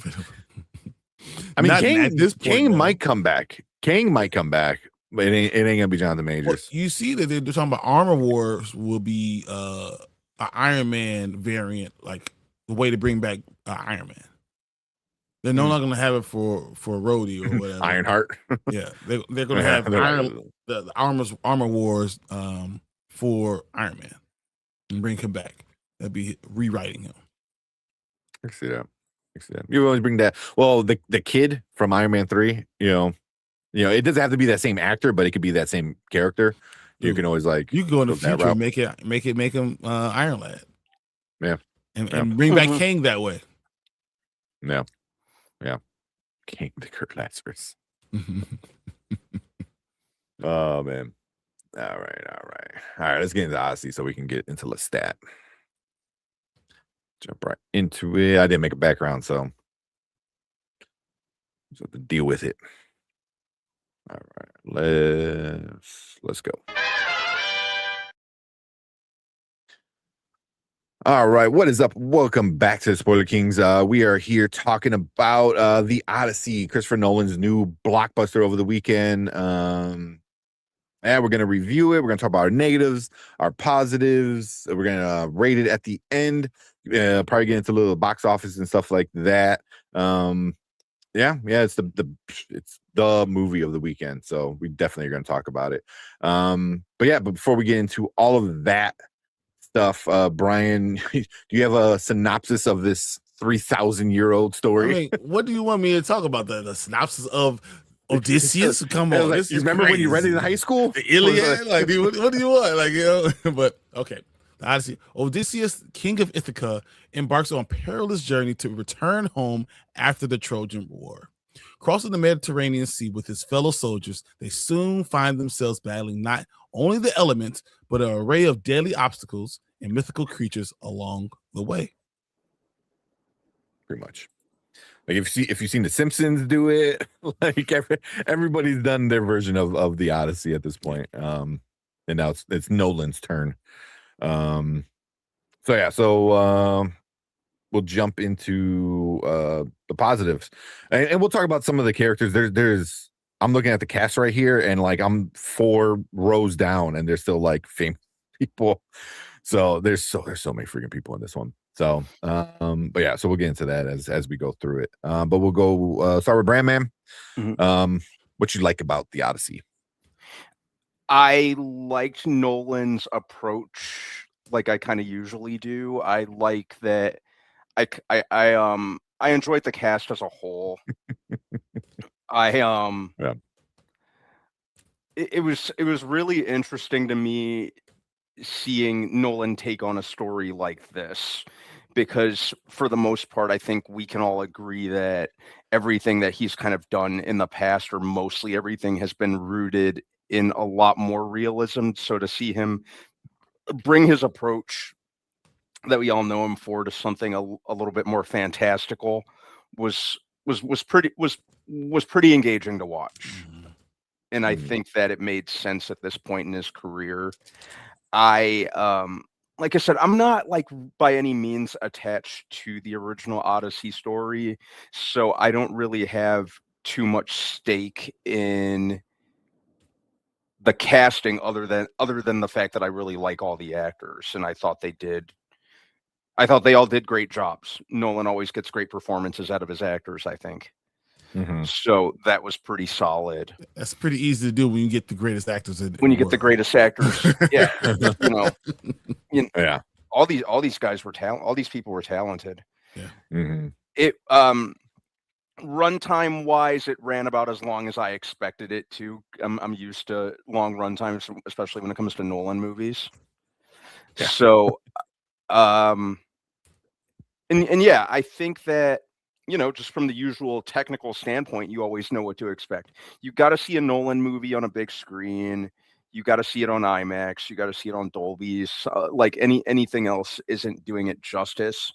So it was great to watch, on a big screen. It's the same. It's as per usual from him. It was a technical wonder. Yeah. Real quick, because you did bring that up, I typed in what's the average runtime for Nolan's movies. Between his 13 feature films, his average runtime is 2 hours and 23 minutes. Oh man, I thought it was going to be longer. The old movies. Well, because he had old movies, like Following is really short, Memento is pretty short, so it's like, and even Memento is like almost 2 hours. So, yeah. So I was like, that's a lot. Yeah. So, okay. But yeah, freaking almost 2.5 hours is his average. Okay. What else you got, man? Anything else? I think that's mostly it for right now. Okay. What about you, Brian? What you like about it? I liked Nolan's approach to it. Really, he didn't do what we normally see in the Odyssey. He did a focused Odysseus story, which is very cool. Really focusing on Odysseus. And I gotta say, Matt Damon is phenomenal. He knows how to do it. You can have a whole movie about Matt Damon and it just works. Why? How do I know? Because The Martian worked, and this was phenomenal. I think he did a great job, and he was probably, that good. But I'm gonna name him the third best actor in this damn movie, because he was unbelievable. I look at John Leguizamo, bro. You acted your ass off. Yeah, you deserve a standing ovation. It was so good. I could, emotionally, I was so just enthralled in everything that he was doing, bro. John Leguizamo deserves something, some type of praise that no one else gets, because it's just that good. He is literally that good, and I wish I could say even more. Like he stole every scene that he was in, and I cared so much more about him. And you weren't even sure he was known. You didn't know Penelope even knew who he was, but he was still loyal to his master no matter what. It was so good. I loved it, and I think he's the best. But Anne Hathaway, she was good, bro. The emotion that she continued to show, the pressure that she was on, and then and then the love she continued to have, and I don't want nothing else but him. It was so good. Every time she did, even when Tom Holland was coming in talking about, no matter what was going on, she did such a wonderful job, and I'm just totally enthralled with what she was, how she was. That's what you want. And I gotta say, Robert Pattinson, though I have him number 4 as an actor. I wanted to punch him in the face so hard. I just wanted to walk up to him just like, hey, you a coward too? Bruh, you a sucky. And he did such a great job doing all those things. So when you talk about things to love about this movie, it's not even like you love about this movie. It is really up there. This is a very, very fun, good movie. Yeah. What's up, JR? Appreciate you coming in, man. What's up, JR? So he just got back. Robert Pattinson stole the show. Yeah, Robert Pattinson is. It's just from this. Yeah, from the start, and then you even go back to his past, flashbacks. They're like, oh, you're horrible. How are you a draft dodger? Like ancient Greece. It's like, what? Really? Yeah. Oh Yeah. man. Okay. But, there's so many things to like. So yeah. So, yeah, I agree with everything you guys said. With all the actors, all of them, were great. We didn't talk about the beauty. Oh my god. What was that? The beauty of the scene, the scenery. I know that's what I was going to bring up was the visually, because I don't want to repeat too much of you guys said, because I agree with everything you guys said, but the visuals, amazing what he does. And then to find out like everything was practical. Yep. Like the whole Cyclops scene, all practical, like the pig, the pig scene. Like right before we went live, my wife just told me like, oh yeah, did you know that was practical too? And I looked it up. That shit was practical. I was like, and that was like straight body horror. Like you in the middle of the movie, stretching the faces out and doing it. Like hand down their throats and shit. It was like, and that was practical. You between camera angles and different like animatronics they used and stuff like that. I was like, that was awesome. So yeah, so that was even practical effects. So he just knows like how to make things look awesome. The way he's always done this. And this is one thing I really appreciate with Nolan, the way he uses darkness. I know some people talked about it, how like this movie's too dark at times. I was like, I feel like it puts the viewer in that same space as what's going on screen, and I'm talking about like the boat scene. After they get off the island with the cows, and then it's literally like, oh, we're going home, and then bam, it turns dark, and it's just the flashing with the lightning, like for me, I was like, that was awesome, and just the way is like it puts you there, and like you get that anxiety of like, oh shit, like you can't see anything, and then flash, and then this, and then everything's happening. So like he just knows how to like. He knows how to do it, like when it comes to like visuals, the costumes. Agamemnon, like how you can never see his face, and you never saw his face at all, even when he was out of the armor. Him in the armor was dope with the golden spine, like even that was very symbolic of like, oh, he's got the golden spine, so he's like some dude, and then he like sacrifices his daughter, piece of shit, and the hell scene. Because I was wondering how they're going to do that, and them just making it like a black sand kind of beach was great. But then when he sees Agamemnon in the background, and he kind of just like floats through the people to get to him, I'm like, that was dope. It felt very much like What Dreams May Come when kind of, yeah. I could definitely see that comparison. Yeah. But that whole scene was great. It just every scene, every time they went somewhere, it was just like you were there. You know what I mean? Like it was just so well done.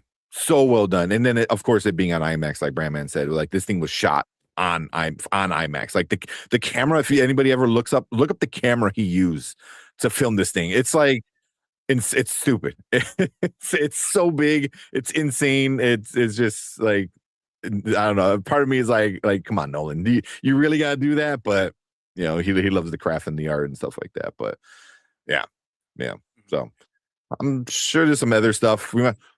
I know you brought up all the actors. The one person was Cersei, was the enchantress that turned all of them into the pig guys. She was great, and I'm like, who? Because she looked so familiar, and I couldn't put my finger on it.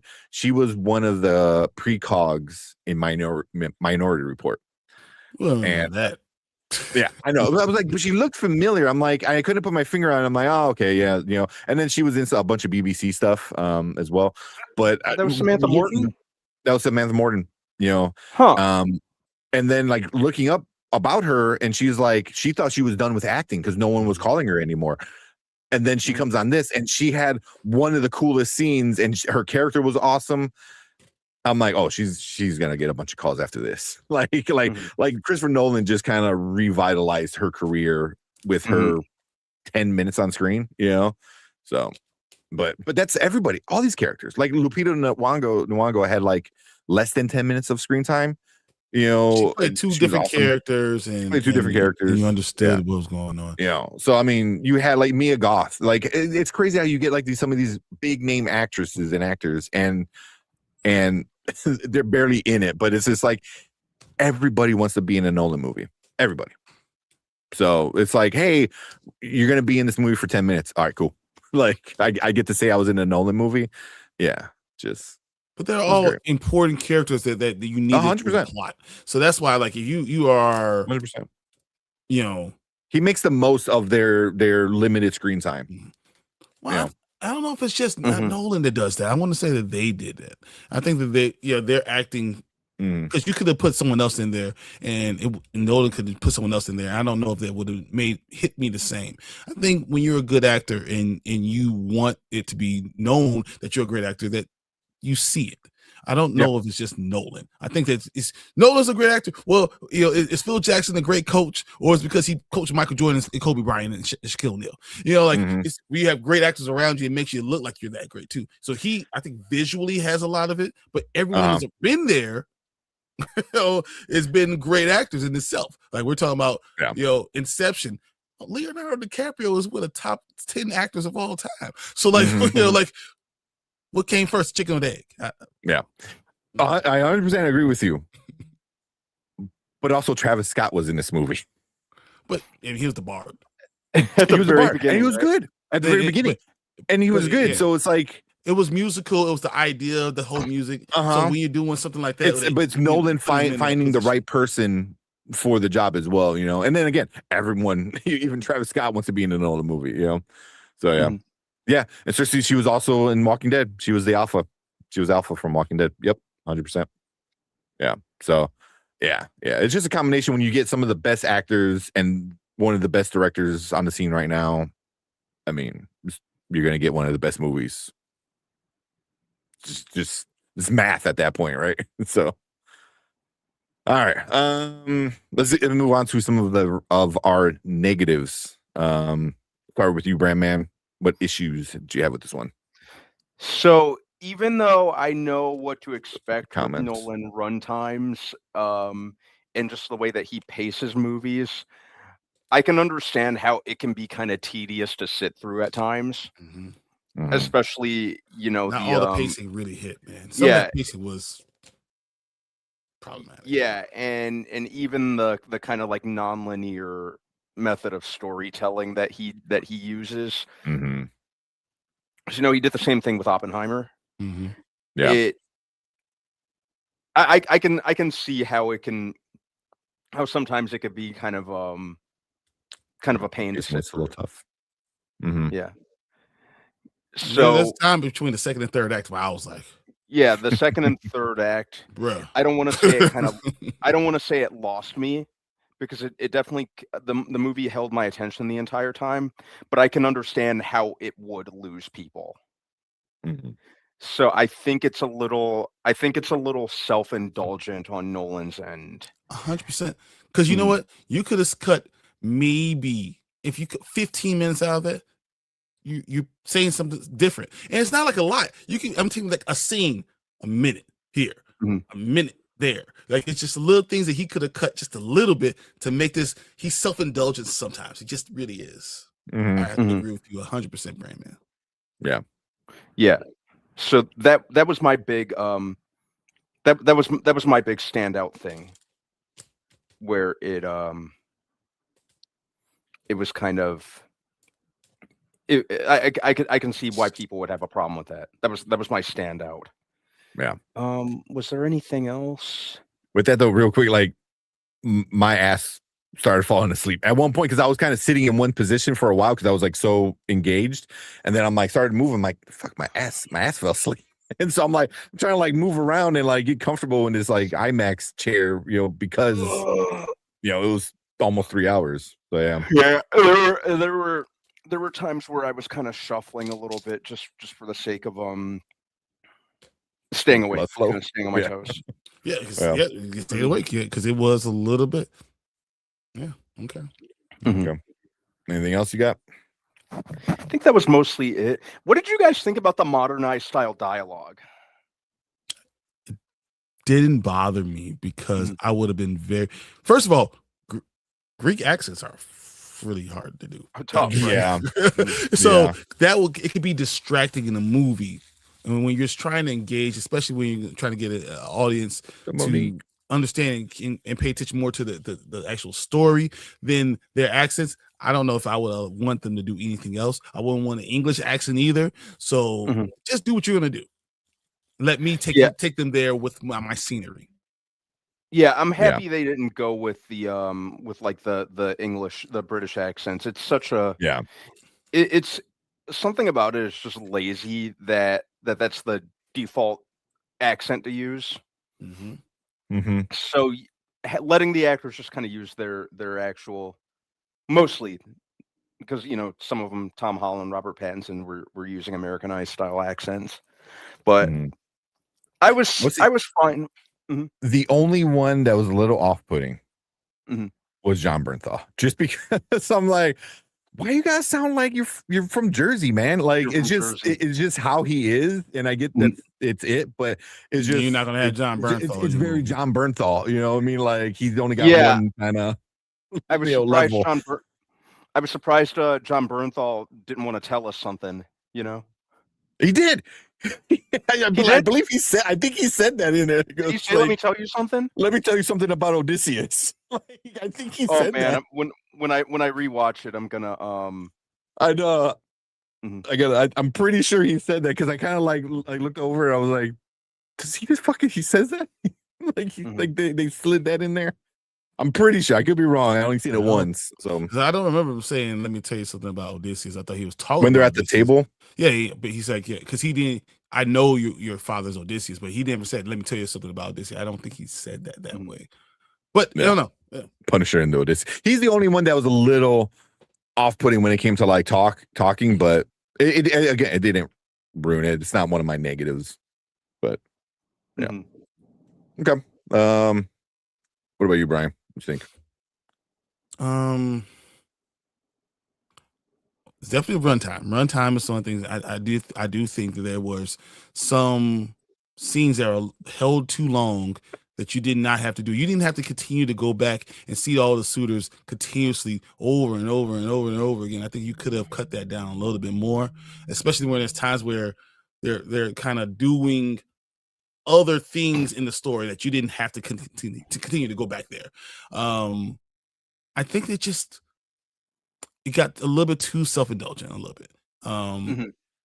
Just the scenes, even on the sea, they're a little bit longer. You could have cut a little bit out of here, a little bit out of there.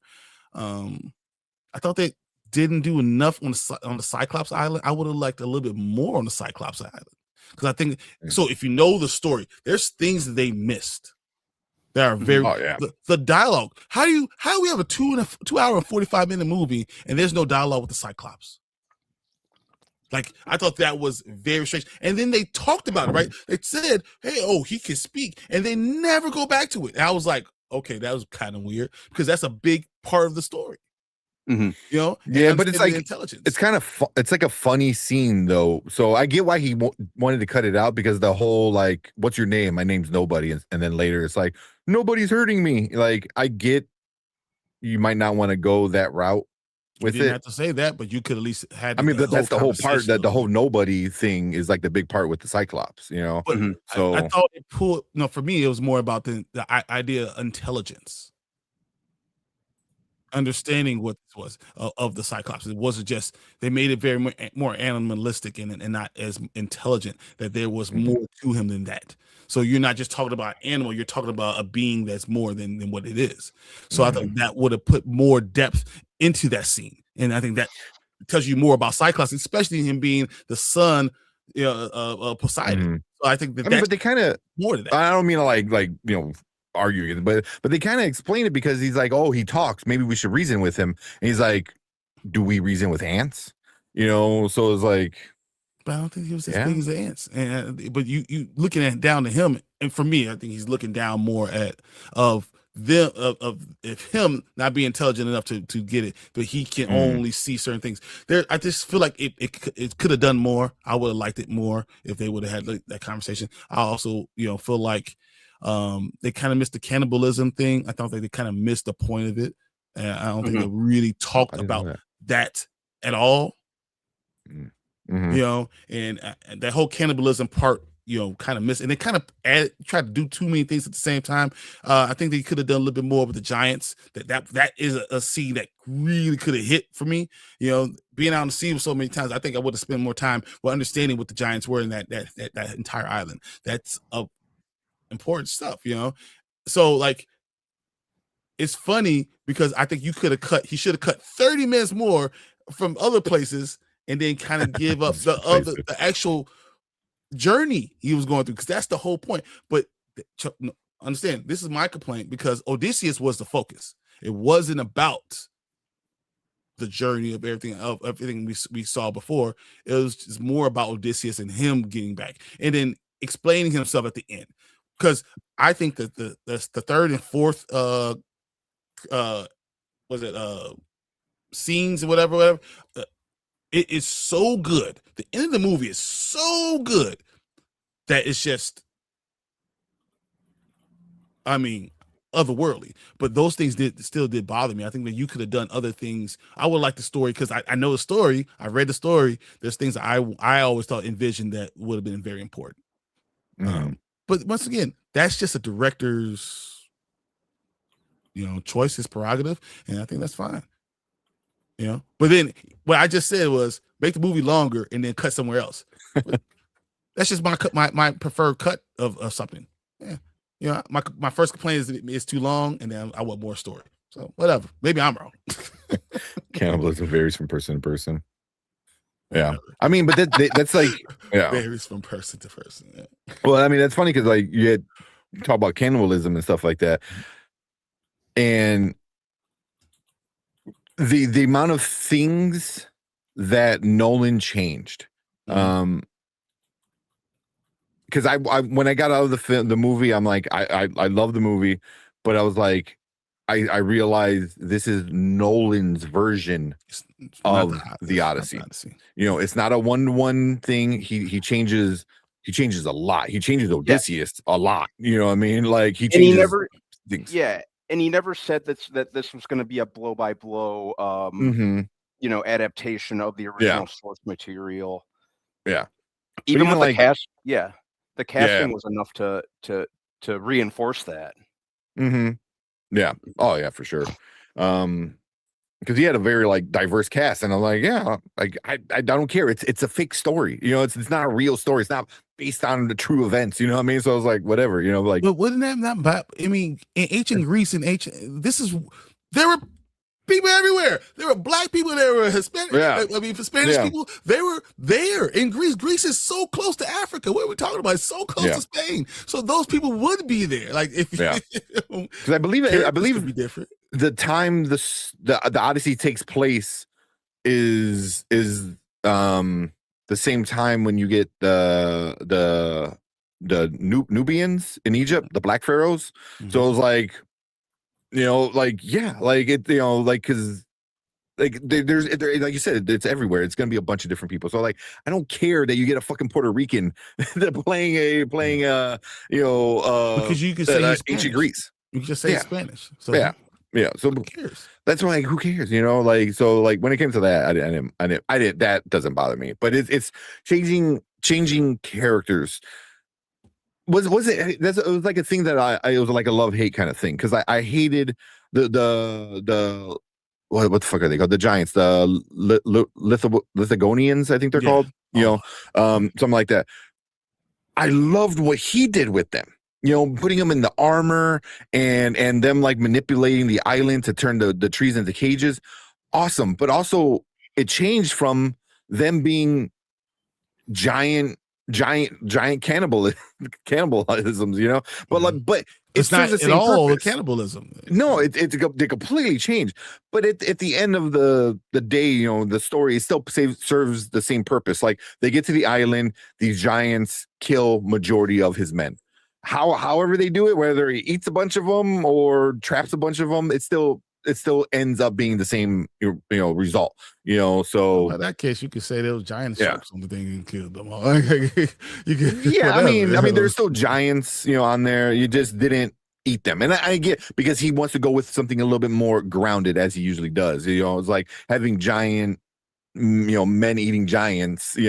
After you just had the Cyclops was just eating people. So what? What's the difference?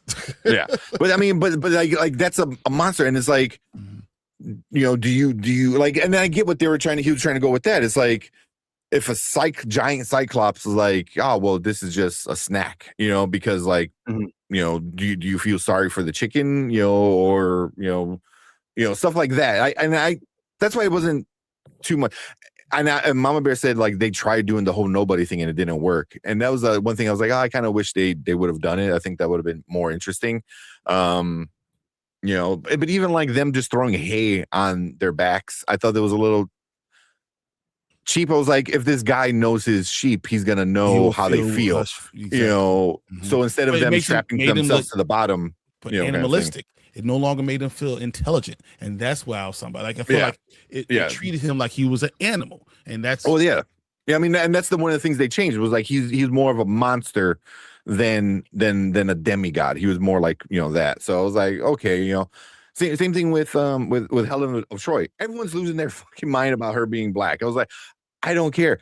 I was more upset that they made her seem like she was abused by what the fuck is his name? Menelitis, I think his name. Yeah, John Bernthal. I always have trouble pronouncing his name. I mean, if I suck at Game of Thrones names, I really suck at like ancient Greece names, But John Bernthal's character, because in the story is like he loved her, like he would have never hurt her, and he like cherished her, and that was like her, no matter what. Even the most important even after like they went to war and he was about to kill her, he saw her and like instantly forgave her. So for it kind of it makes it assume that like he abused her because she had the scar on his face and he grabbing her around and shit like that. So it was like I didn't love that thing of some of the changes they did with it. But again, like I said, I walked out and I was like, he was trying to do his Nolan thing and he, made it more quote unquote real, and even real is a limit when you talk about, a mythological, fictional story, so yeah. So, but even another thing is like, there wasn't enough gods. All the gods were indirect. Yeah. Again, something I liked what it happened in the story, but I didn't like that we didn't get it, Can I ask you them on screens? Can I ask you a question about this? About Zendaya, her character. Now, less than 10 minutes, I think. I want to know. So, I thought Zendaya was the embodiment of Aphrodite, right? And then Athena. I'm sorry, Athena. And the idea of when they chopped off her head, right? And then they chopped off the head off the statue. It was the idea of Athena. It was actually her inside it, and you doing that to the body was the actual like symbolism. It's symbolism of everything. Of you actually chopped off Athena's head. So I thought that was the idea. Some people just thought that, why do you care about this one? He was just hurt because they killed this girl. But I thought the whole point was that guys could be in disguise all the time. That's why that's what the point was. Zeus's law was. So Zeus's law is like you treat people because you don't know who you're talking to. That way you treat them this way. You treat people the way you want to be treated. The whole idea. So I thought that he did that. They came in under false pretenses, which is against Zeus's law, and they killed this girl who was actually the embodiment of Athena. And then that's why you saw the statue gets its head chopped off too during the same time. So instead of seeing her head roll, you see the statue of Athena because it was Athena's head that being chopped off. Yeah, like he desecrated like he desecrated the temple. I heard somebody say like she was like a temple clergy or temple person that works at the temple. I'm like, that makes sense, and then Athena takes that body. Yeah, exactly. Well, yeah, Athena takes that body because the whole point of Athena following Odysseus is kind of fucking with him, kind of torturing him a little bit. You know, it was like, hey, your wife told me to look after you, and look what you're doing. You know, well, this is your problem. You did this. You started this whole story. You broke the law, so this is your punishment. I always thought the whole travel, the whole thing that he had to do is because of the punishment of what he did, not just his own punishment, but punishment from the gods. Yeah. Because like, and I mean, kind of going back to like something good, like the message at the end, I thought was so much better. You know, with him being, you know, exiling himself rather than just coming in and taking over and he's king again.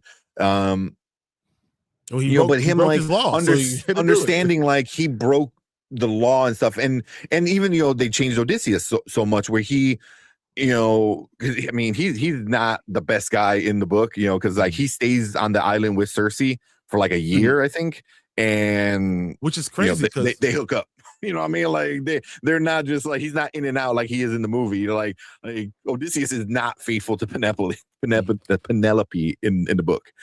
Here, I like the change. They make him die hard in love. That's his only love. He loves her, nothing else. You know. Well, Calypso.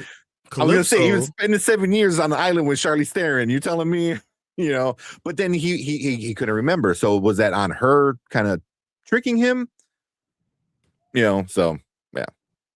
I'm just saying, ain't no way he was there 7 years with Charlize Theron and he didn't. Yeah, I'm saying at least 15,000 times. Like, yeah. I mean, in the book, you know, they definitely are a thing for a while. You know, but you know, I like that. But I like it's him kind of going through this. It's not really the hero's journey.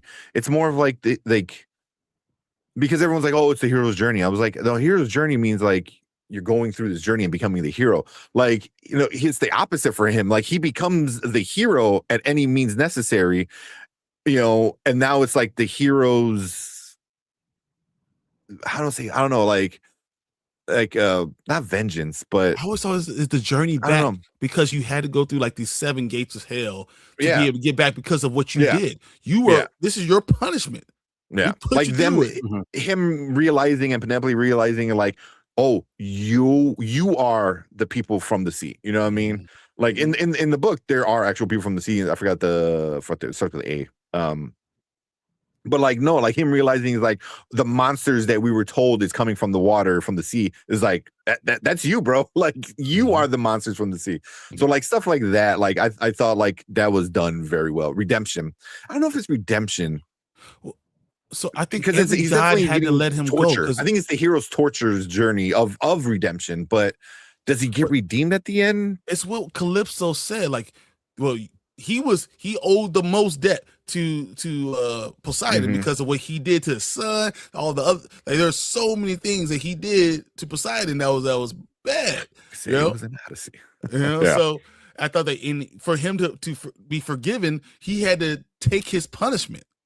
I think that was it. He had to go through his punishment. So he was taking a 7-year break, but he had to go. Each god had to give him a punishment that he had to go through. That's what took him so long. I thought that was the point. Yeah.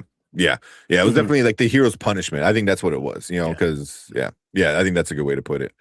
You know, because he loses everyone. He loses all his friends. He loses all his men.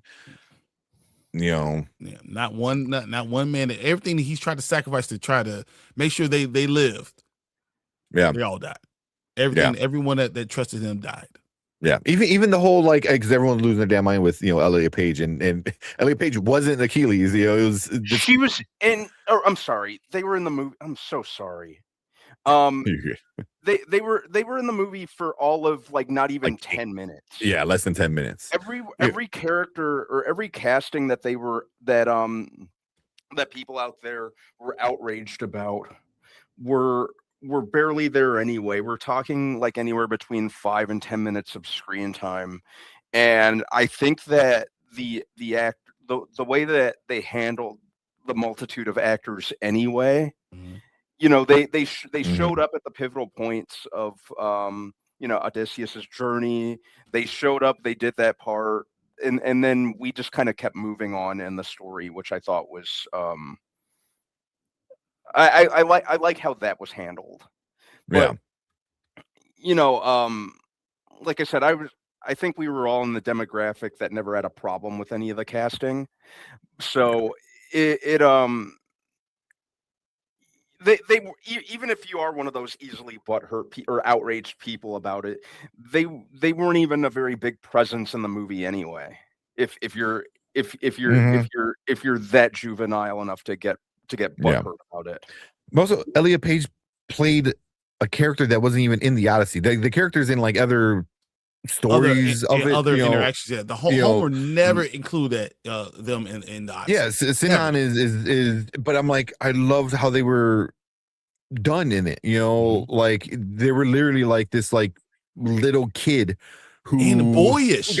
It made sense. Like, forced into it. Like he got drafted and he just kind of like took it, and then it was like that felt like one of the biggest betrayal because it felt like Odysseus was like, I'll take care of him. This is gonna be something I take care of, and then he literally like sacrifices him. You know what I mean? And so it's like, it was like, like it's just damn, like shit like that. I was like, that was great. And then he takes the name, when he goes back of like, oh, who are you? I'm Sinan. I was like, damn. It's like, so you're gonna like live up this name and kind of like honor the name by avenging the person who screwed that person over. So yeah, so I was like, I love what they did with that character. It was like 8 minutes of screen time. I don't know if it was because they were part of the story. They were very much part of what's going on, but not really. It was more the thought of them, not necessarily. Yeah, Elliot Page doing that. It was the thought. You're very important in the thought because you never would have gotten to get to Antinius. What is that? You never would have got really into that, right? Like that connection with Sinan and Antinius was cool. I thought that was really cool the way they even brought it together. So yeah, 100%. So yeah. I mean, I don't know what else you guys want to bring up. I think we didn't really. I thought Calypso, Charlize Theron did a great job as Calypso. Yeah. That part meant a lot, and they changed that too. They changed that a lot too, and it didn't bother me. I thought it kind of made sense still. So I got one more. I got one. One. Fuck John Leguizamo for throwing puppies off a cliff. I was like, what? Yeah, why do you need to do that? Why do you look at it like? It was like, I'm like, what is this? Luke Skywalker's lightsaber? Bro, he was like, wrong one. Yeah, yeah. Like, and then also puppies. Seriously, man, I was so pissed off, man. And then for the you have a dog in this movie, right? You have a dog in this movie. Why wasn't the dog Wishbone? Why would come on? If you're gonna put a dog in an Odyssey movie, and everyone, especially our age, like our first interaction of this story was on PBS watching the Wishbone, a dog tell us the story of the Iliad and the Odyssey. It was like, no, you should have made a Wishbone. What are you talking about? Freaking a terrier? Like, come on. We're not freaking killing Wishbone. No. Oh, but the way the dog died was the best dog. He was the best dog. I almost cried. The fact that he knew Odysseus was right there and he was staying alive, only for his master, and then I was he died. Yes. Oh, I was like, anybody who's ever had a dog, like that's what you want. You wish your dog was like that, as loyal as that, was like clinging onto life because he was that's some like Futurama Fry shit, like with his dog. It's like that was great. It was so bad. Not Wishbone. You're not gonna kill Wishbone. No, we're not killing. You're not ruining my childhood, Tank. No. No, don't do it. Enough tears. I want a bigger dog than my kid.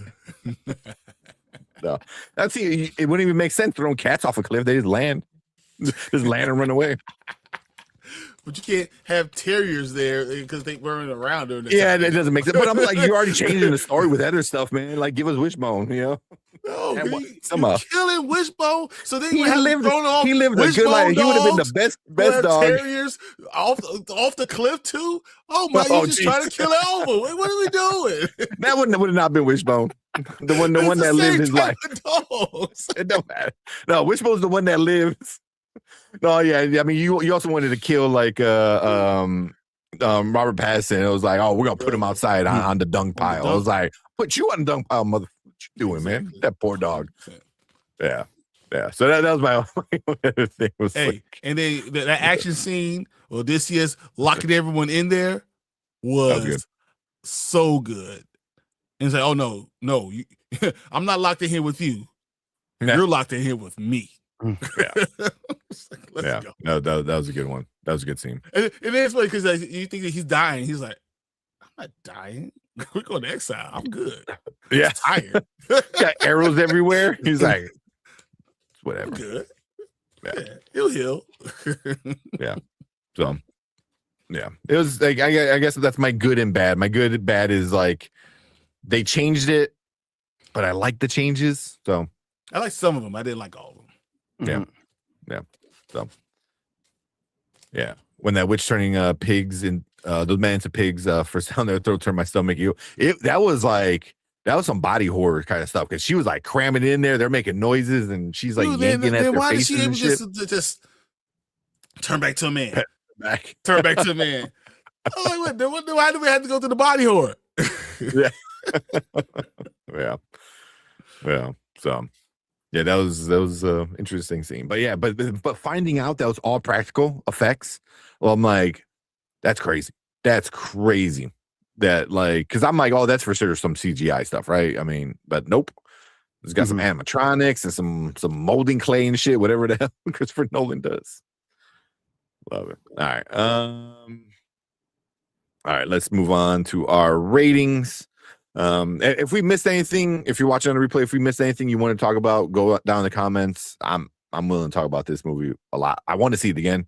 Can't wait to see it again. I'm gonna go again. I am definitely not, because I'm not giving you another 3.5 hours. I left. I want to see it in 70 millimeter at 2:15 in the afternoon and got home at 7 p.m. at night. No, you ain't getting that again. No. Well, yeah, I know she, saying he loved it. I know he said, I gotta look for the comment, but he saw it on 70 millimeter, and I'm like, I know Sully Streams saw it on 70 millimeter, and I was like so jealous. So I might, because there's one a new 70 millimeter by us, in the Chicagoland area, out in the burbs. So I might go see this on 70 millimeter because I heard it's just like it's sold out till August. Fuck. Of course it is. That's all right. I'll go see it in like September or some shit. I'm cool with that. Oh man, give my ass some time to wake up from that. And those seats were it was also the seats were very uncomfortable in general, so it already made more Supergirl. It did. It made more than Supergirl just domestically. IMAX. I saw it in IMAX. World, the entire lifetime of Supergirl, it made more first weekend domestically. Yeah. Yeah. How'd you guys see it? So I saw it on an IMAX screen, and it was great. It was great on IMAX screen. I saw Dolby IMAX.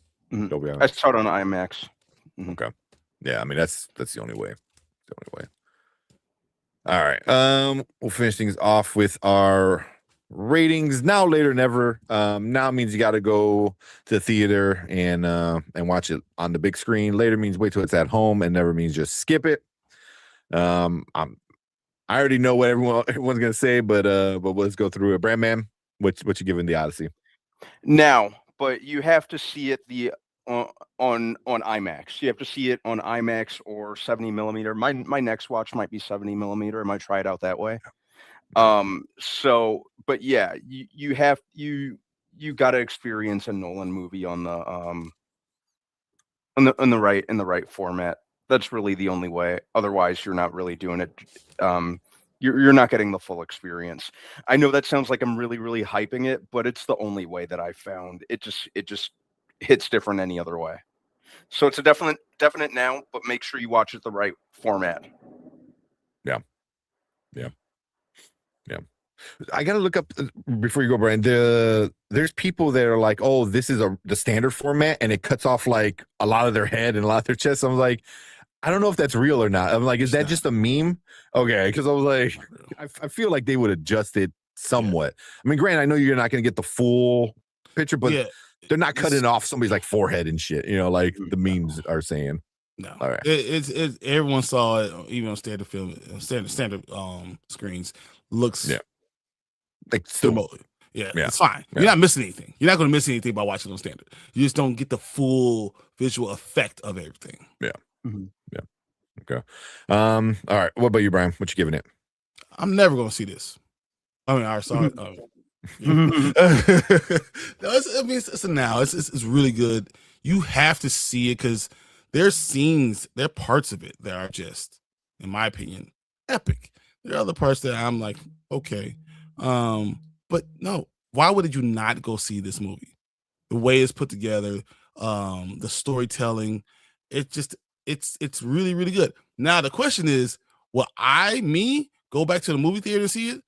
I'll order it first as soon as I can, a Steelbook 4K 3D 4K, and watch it at home because I can't give you 5 hours of my day. I just can't give you 5 hours of my day. So if you see the 70 millimeter, there's no preview. Yeah. That saves like 30 minutes right there. Yeah. So that might be doable. But sitting there for 30 minutes, going through the previews, then going through the movie, that I don't know if you'll see me doing that again. Maybe 70 millimeter, but not. I'm not going to go see it regularly. I'm just not. Yeah. She's like, seen it twice, not watching it again. Yeah, I mean, you already saw it like the two best ways. So IMAX and in 70 millimeter. Fernando says, see it now or suffer the wrath of the gods. And Monique says, depends on your bladder setup. You can sit for 3 hours, go for it. I'm very excited for Spider-Man coming out. So I don't know if, once again, with that coming out soon, if I don't see it next weekend, I'm not going to see it. Yeah. Kind of how you brought it up, like it's sold out in 70 millimeter till August. So I was like, September, perfect time. There ain't nothing coming out big in September. I could definitely find a weekend to go see it in September, and hopefully I'll find tickets by then. That's not gonna break my neck because it's the front row. So yeah, that works for me. Yeah, because I mean, because like you said, like from here on out, it's gonna be hard to find a weekend that's kind of open, at least for the next month or two. To Clayface, after Brand New Day is Clayface, and then nothing that I'm dying to go see. Wait, Clayface comes out that early? I thought Clayface comes out like first week of October, isn't it? October, right? Yeah, October, yeah. So my point is that there's nothing between Brand New Day and Clayface. Damn, really? That I really want to go see. So it's nothing I need to go see. It's gonna be better. Honestly, a second watch could happen when I have time. Yeah. Not 5 hours. I'm not gonna be 5 she hours. said still had previews with 70 millimeter though. Oh, because I heard people were getting mad because they were walking in around here. It's all over the internet. People that saw 70 millimeter did not get previews. It's actually an article about it. Yeah, I mean, she told me on Saturday that he got previews, but there's a big article about it. And people that I know that saw it in Willowbrook, Marvin saw it, had no previews. Oh, did he? It just started. Just went. Lights went down. Because I know people were pissed because you think you have a few minutes, trailers and everything. I mean, AMC tells you got 30 minutes before the actual movie starts. So. Yeah, so people were like expecting that, and then they come in and it's like already playing. So people were kind of like pissed. They're like, "Hey, so yeah, that's the norm if you see it early." Okay, yeah. So, but for me, I mean, it's a now. I mean, I love Greek mythology. I love his take on the story. It's definitely different. But I enjoyed what he did with it and how he went. With telling his story and his moral of the story. It was really good. Visually amazing, acting amazing. I thought the sound was great, just really, really freaking loud. But yeah, it was just it was a great movie. I'm not gonna call it a masterpiece like some people are calling it yet, but it's definitely gonna be one of the best movies of the year. It's gonna be up there, top 3, top 5, something like that. Top 5. Yep. Yeah. It's down my mind. It's gonna be top 5. No way. Yeah. I mean, even for me right now, it's only number 2 for the year because I loved Project Hail Mary. Loved Project Hail Mary. So I love Michael more than I like this. So that's because I'm a Michael fan. Yeah. So, but I think it's gonna end up being one of the best movies of the year for sure, and it's gonna win a bazillion, or it's gonna at least be nominated for a bunch of awards in like every single category. So, yeah. So, but yeah, definitely like Brandman said, go see it in IMAX if you can. 7mm even. I mean, he shot it on specifically for IMAX. So, yeah, go see it in IMAX. Usually we'll get into box office and stuff like that. It's super high on Rotten Tomatoes. Surprise. It's like 98 with the audience or something like that, and critics. So and it made a buttload of money. And it's gonna make a buttload more money. So yeah, but yeah, unless you guys got anything else. This is good. This is cool. But yeah, that's our discussion for the Odyssey. We all really liked it a lot. So we want to hear from you guys. So if you're watching on the replay, leave a comment down below. Let us know what your favorite part was. If you had any issues with any parts of it, let us know. And make sure you guys hit that like button, hit that subscribe button right down below. Come and join us when we do movie reviews like this, trailer reactions, other fun stuff as well. And we appreciate everyone in the live chat. Thank you guys for all the comments. You guys are awesome, but we want you to stick around because we're going to move on to our next topic. Cool. Oh man, let's go Lestat. Yeah, jump right into Lestat.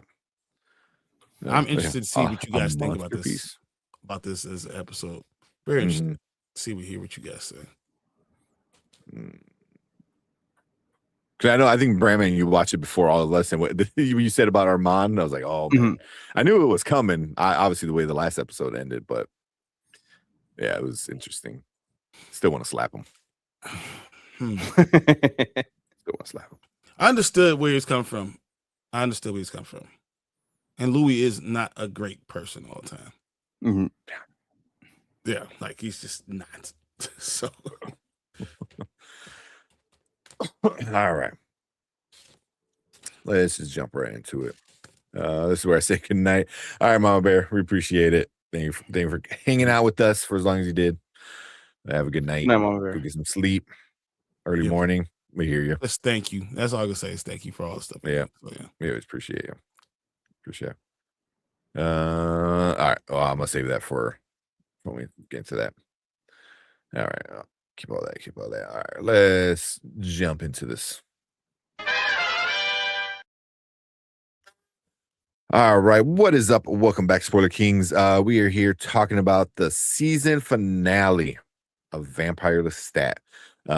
Season 1 of Vampire Lestat, season 3 of Interview, however they plan on doing it, but the Vampire Chronicles. At this point, that's what they should do it, like the Vampire Chronicles. Well, the whole thing is gonna be called the Vampire Chronicles, but I think this is the season 1 of the Vampire Lestat because it seems like we're gonna get a season 2. I don't know if it's gonna be called the Vampire Lestat though. That's the question.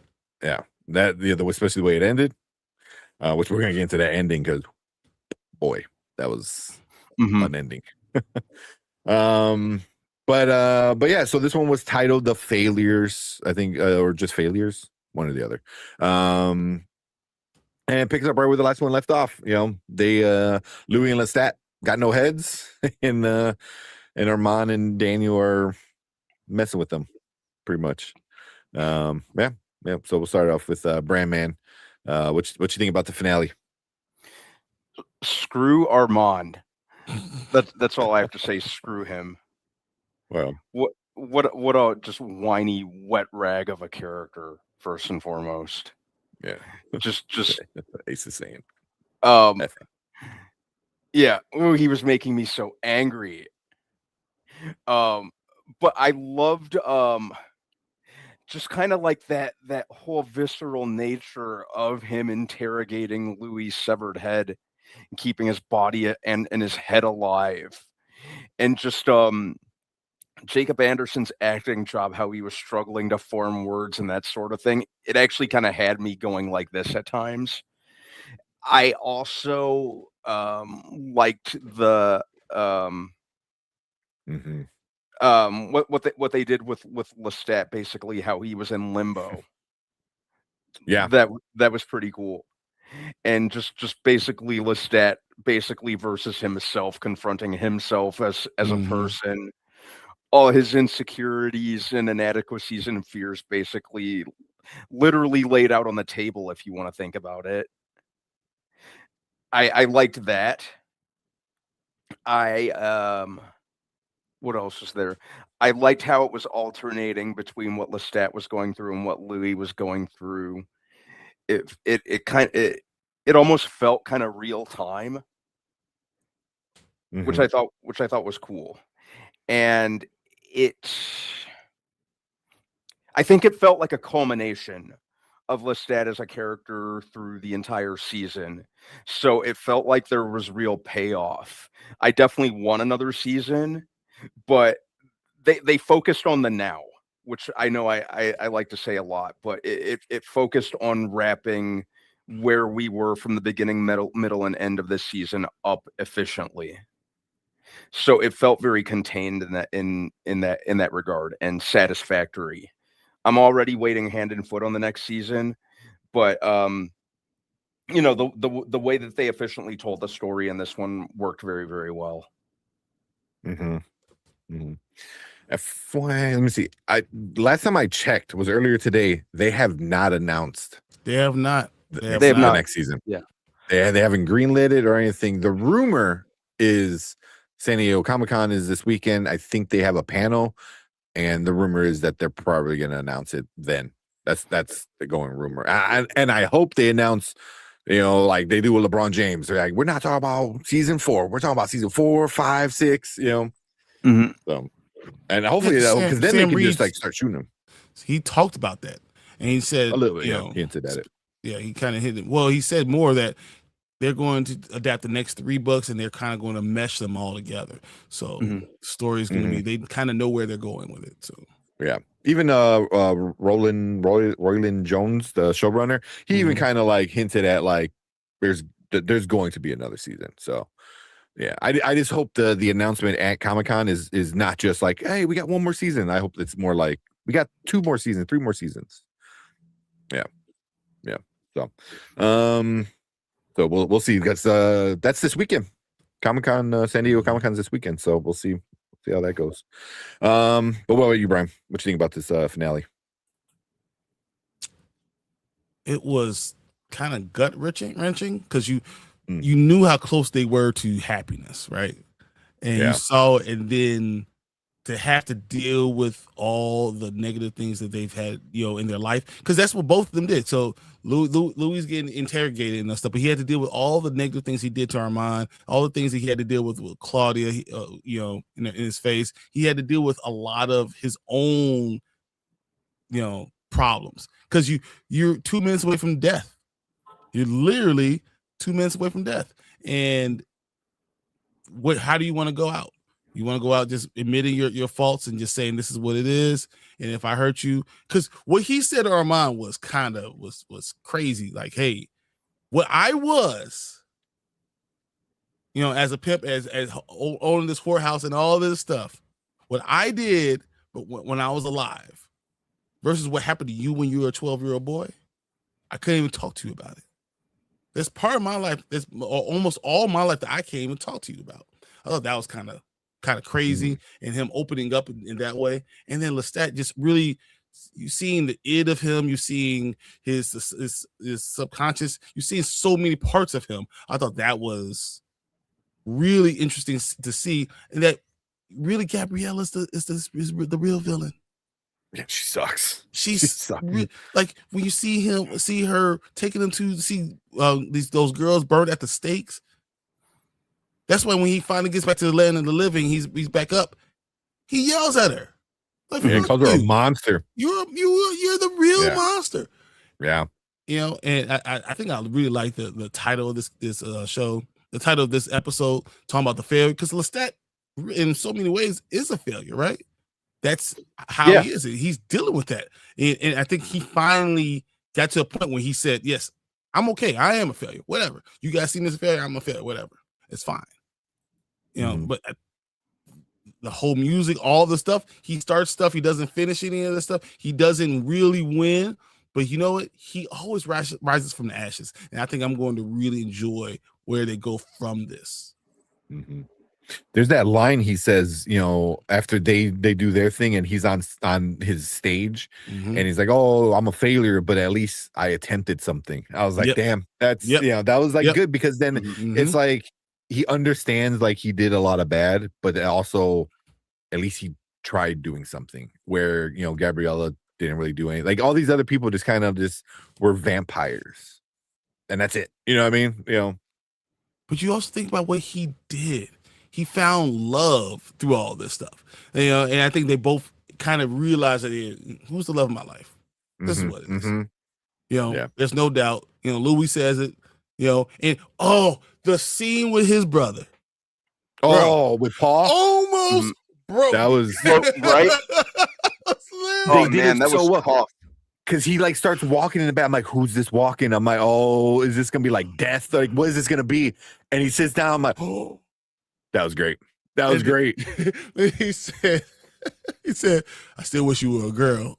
And then Lestat says, sometimes me too. And I thought that was just good the way he did it. It was just whatever, you know, and it just was so well done. I love that part. And yeah, we can talk about the final scenes and what's going to happen going forward.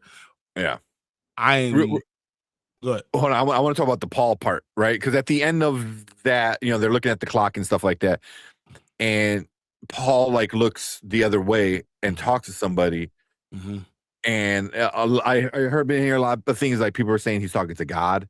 Yeah, you know, that's what I thought. We're not taking them right now. You know, and it's funny because like he calls God her, you know, so I was like, that seems very. Like kind of Anne Ricey, kind of like I feel like she would do something like that. I feel 100%. I don't know her that much, but I feel like it fits with the universe they're in. It's with the Queen of the Damned and what happens in that whole story. You know? So I thought, because I was like, people were saying that, people were saying he was talking to like, you know, he was talking to like the spirit of Akasha. Like I was like, that would be interesting. So like, I just enjoyed that. Like there's a higher being that was there, you know, with the Lestat, which I thought was interesting, you know. But that whole Paul was so good. Oh my god. Yeah. I did not expect that. And even the idea, the Claudia thing, when Armand finally heals her and she takes off, you know, and I thought that was a good way to kind of end that pain a little bit more. Closure. Yeah, like she's gone now. And now you have closure. You don't have to worry about her coming back into the story. So, what were you guys calling it? Fraudia, or Ghost Claudia. Like I think we're done with Claudia. The fact that and then even at the table, at the giant table, Claudia was like, "Fuck him, fuck you, I'm out." Yeah, it was like she said, you know, she told you everything she wanted to tell you already. I was like, damn, you know. Yeah, she's like, I don't want to see you again. So it's like, I thought that was cool. Yeah, but is Gabriella done? I think there's more to do with her. There's a lot going forward. Oh, she'll be back. You're gonna see. Yeah. Because like I feel like a story like this where he finds out who he really loves, and it's Louis, and I think they find out they really like love each other for better or for worse. You need to have the opposite of that, you know, like you need to have that toxic person, you know, whether it be Armand, you know, or you know, Gabriella, like you need that opposite of part that's gonna like, you know, because he has to have those like, you know, the devil on one side and the angel on kind of one side. Like he needs to have that balance of like, oh, I found the person I love, but also I'm still attached to like this horrible monster, you know, for better, you know. So yeah. So yeah, she's not going anywhere, but. Yeah, I kind of agree with Ace. He goes for a positive. He didn't deserve nor should have gotten. Because I'm like, don't make me feel sorry for Amon. Like he's a shitty person. I don't. Don't make me feel sorry for him. But you should know what he. What you should know what he went through is still. People are because of their childhood. I think that this is what we saw all season because with Lestat. The reason he's going through all the stuff the way he is because of his childhood and what he went through. And that was the whole thing. Even at the table, you see young and teenage and all the stuff he went through is kind of caused him to be who he is. And the same thing goes for Armand. Just no one loves him the same way, so he doesn't go through it the same way. Yeah, exactly. We got Charlie. What's up, Charlie? He goes, "Oh my god, finally had me slight at this point. We didn't get the concert." yeah, that's kind of the big thing because I was expecting the concert. I was really expecting the concert, but it's good and it's bad. It's bad because I wanted it, but it's good because it leaves it on a cliffhanger where I feel satisfied for the finale. For the season, but I'm really excited for what's coming next, because me too. We have to get to the concert and we have to get to the world that became when he opens the door and exactly what happened after that thing's for half the world to be destroyed. And then you think about it and you talk about we're going to be ripped apart, and then you think about Louis walking around with no foot. You see Armand missing an eye. Exactly. So what? We being ripped apart. You hear them say that, and then you see that at the beginning, and we got all the answers right at the first episode, but we haven't gotten to the actual what happened there. So that's cool. Yeah, I mean, there's the whole Raglan thing. I don't want to spoil it if no one's read the books. I haven't read the books, but I know enough of the books.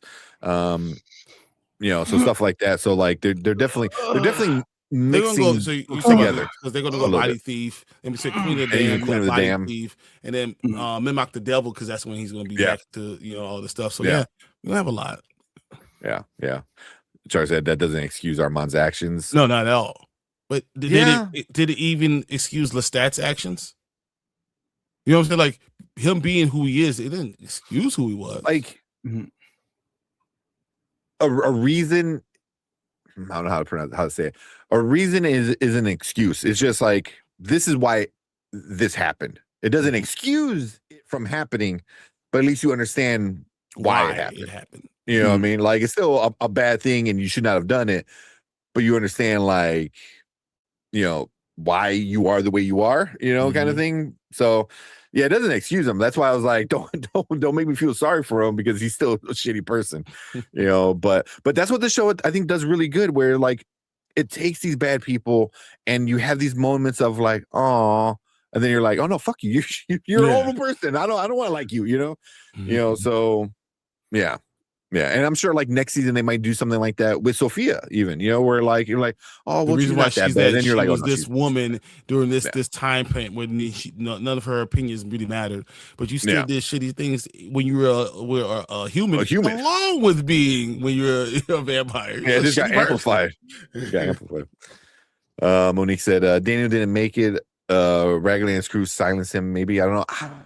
I think he's still alive. Made it. I think he's still alive. Because we have to get to that whole what the hell's it called? Devil's Minion or whatever that whole their love relationship. We haven't really fully explored yet. We just got like them coming out, as like they're a couple. So we have to really explore Daniel and Armand's kind of thing going on. Yeah. I felt nothing for Armand. Sorry to that man. And I get it too. It's like you're like, no, you did so much bad stuff. I don't even feel sorry for you. I mean, but if you're 450 years old, you will do a lot of bad things too at being a vampire. You know what I'm saying? Like through 400 years of being a vampire, you're gonna do a lot of bad stuff. Just par for the course. I said, Ace said the only reason those two girls were killed as witches because Gabrielle didn't want him to fall in love and stay. Yeah. Yep. Which is so funny. And then I love what they did with her forcing him to watch, which is just so fucked up. And then it goes back to the Claudia thing and Lestat forcing same thing to Claudia. Yeah. Oh, man. And it's just because then he starts to realize he's like, am I a monster? Especially after everything Claudia just said. and you dealt with that because damn, and then it's still like you're still kind of realizing like, man, like, yeah, am I the monster too? Yes, just like Armand and just like you're the same thing. You're all the same. So we just like Lestat, but they're all monsters. Yeah, I mean Louis was a pimp. Before he was a vampire, he was a pimp, so he wasn't a good guy by any means as well. He's also self-indulgent. He only thinks about himself. He complains about all this shit. The whole point of the interview with the vampires because he wants to paint himself in the best light all the damn time, and paint everyone else as the devil because he's the fucking devil. Come on. I saw this choice. I had to schedule 2 booty calls today with how dissatisfied I was with that finale. Yeah, and it's a lot of people are not happy with the ending, because I think they wanted the ending, and instead we got set up for next season. And I get it. I'm not mad at people who are like, oh, I don't like the ending. I get it. Ultimates are usually better than finales to me. Yeah, that's just. I thought the penultimate is the climax, and then the finale is kind of the letdown to get ready for the next season. And it's so it's the start of the dip. And then you have your reintroduction and it starts to build up again. So, yeah. But waiting this long and only getting 7 episodes. Yeah, is going to piss me off. Exactly. We need to quit that shit, man. Give us 10. At least give us 10. Go for 10. At least. Yeah. And there's more story you could have done. You could have done more. You didn't have to end it this fast. Yeah, exactly. Teague said, Lestat is how he is because of Gabriella. He did to him as well as Magnus. Yep. These 2 people are responsible for making Lestat. Yeah. Even that was great where he's like, oh, I have another maker. So yeah, it's funny because Magnus like, dude, you knew me for a week. What the fuck you talking about? You don't know nothing about me. You been there for a week. There's only one person around here that know that, my other maker, but my mom. She's been in his life all the time. But what the fuck? You weren't Magnus. You weren't there. We don't know you. Yeah. Oh, going back to like the dinner scene, and then after, I believe it was after the burning witches thing, and Lestat just sitting there, like I'm like, what the fuck? It was so off-putting. But it made sense that he was just so messed up in the head. Like it was like he went brain dead for a minute. You know what I mean? Like, do you know what that reminded me of? Huh?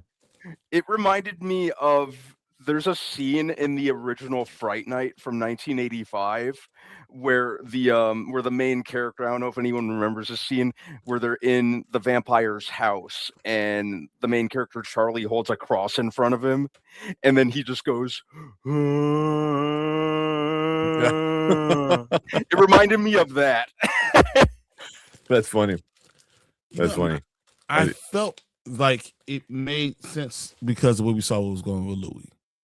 And how he was falling apart, and even for him to talk, I mean, he had all those things connected to him. Armand put all those things, and then he had to kind of telekinesis was the only, and telepathic, and be able to talk to him through that. So I thought that was interesting, in the scene too. But seeing him going through it, you kind of understood what was going on with Lestat.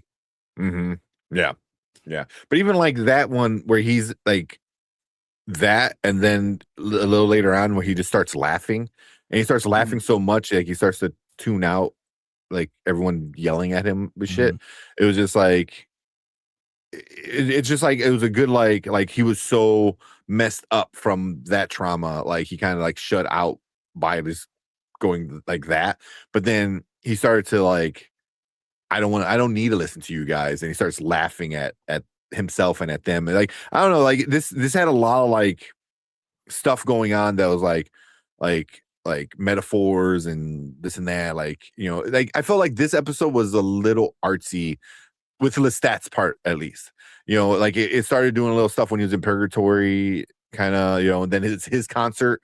So like he kind of took over like his own judgment, which is very Lestat kind of thing. It's like he's like, you can't judge me, I can judge me, and he was kind of having this like, moment where he's like realizing who he really is, so but it was like artsy, but not in like in a pretentious kind of way. It was just more like it made sense with the character and the story that they were doing. Was like I enjoyed that, but it was the opposite of the Louis part, where the Louis part was very direct. It was like we're keeping you alive, and I'm going to torture you in every way, and this and that. So yeah.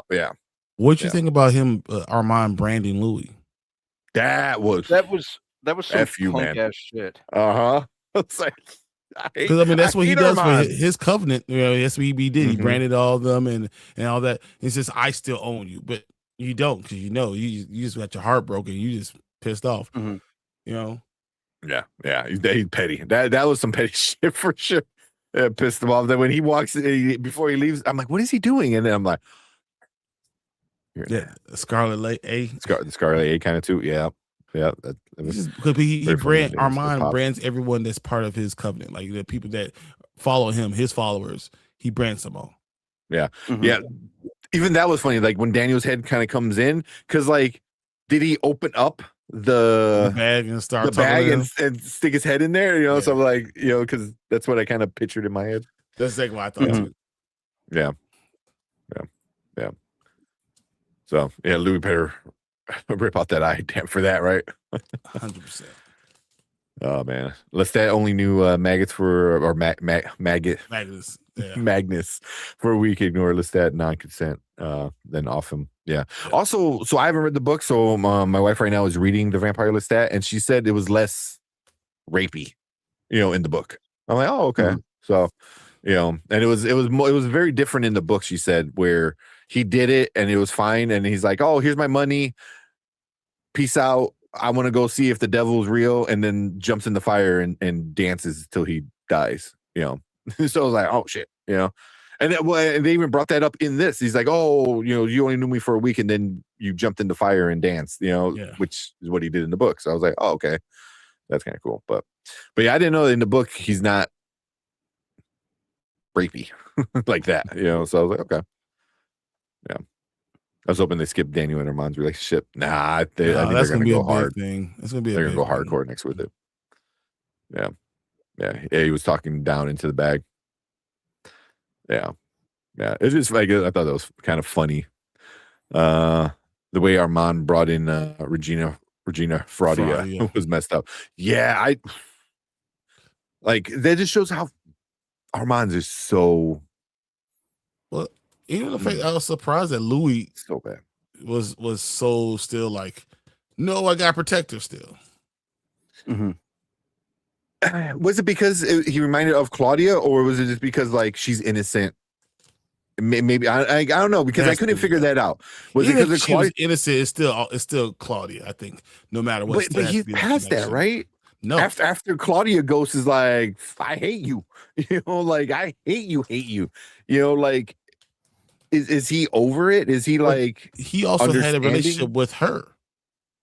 With the girl with Regina? He had an actual relationship. She did things. He asked her to do these things, so she did the things because he asked for it. So like he feels responsible in that way too. I didn't want to bring you to my life that way. Yeah, like have this like innocent person who's it's my fault, and like I don't want you to die on my my behalf. Even that was great. That was great, man. She's such a great actress. If it's so annoying that none of these actors are getting nominated for Emmys. It just after this season, all of them. Louis, this last episode, Delaney Hayes, for sure needs to get nominated. Terrific. Yeah.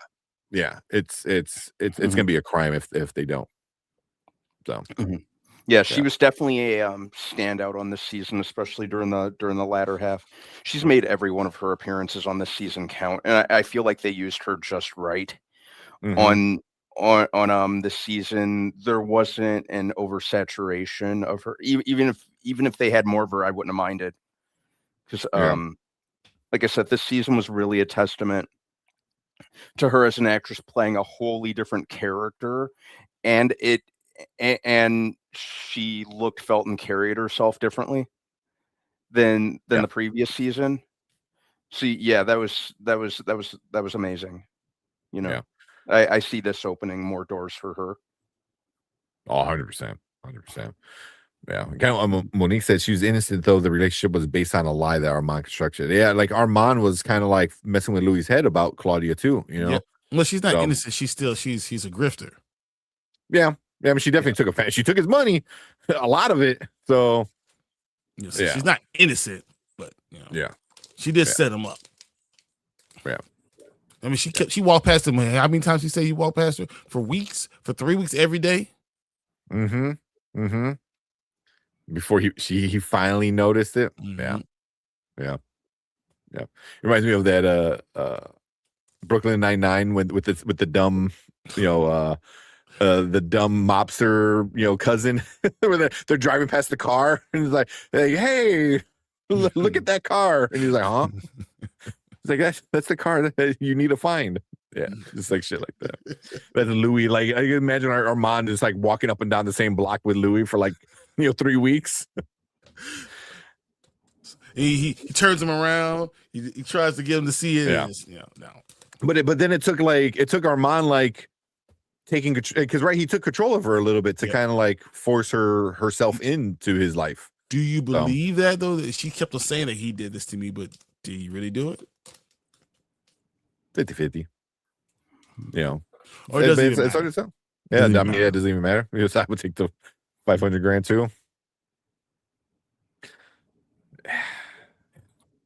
Yeah.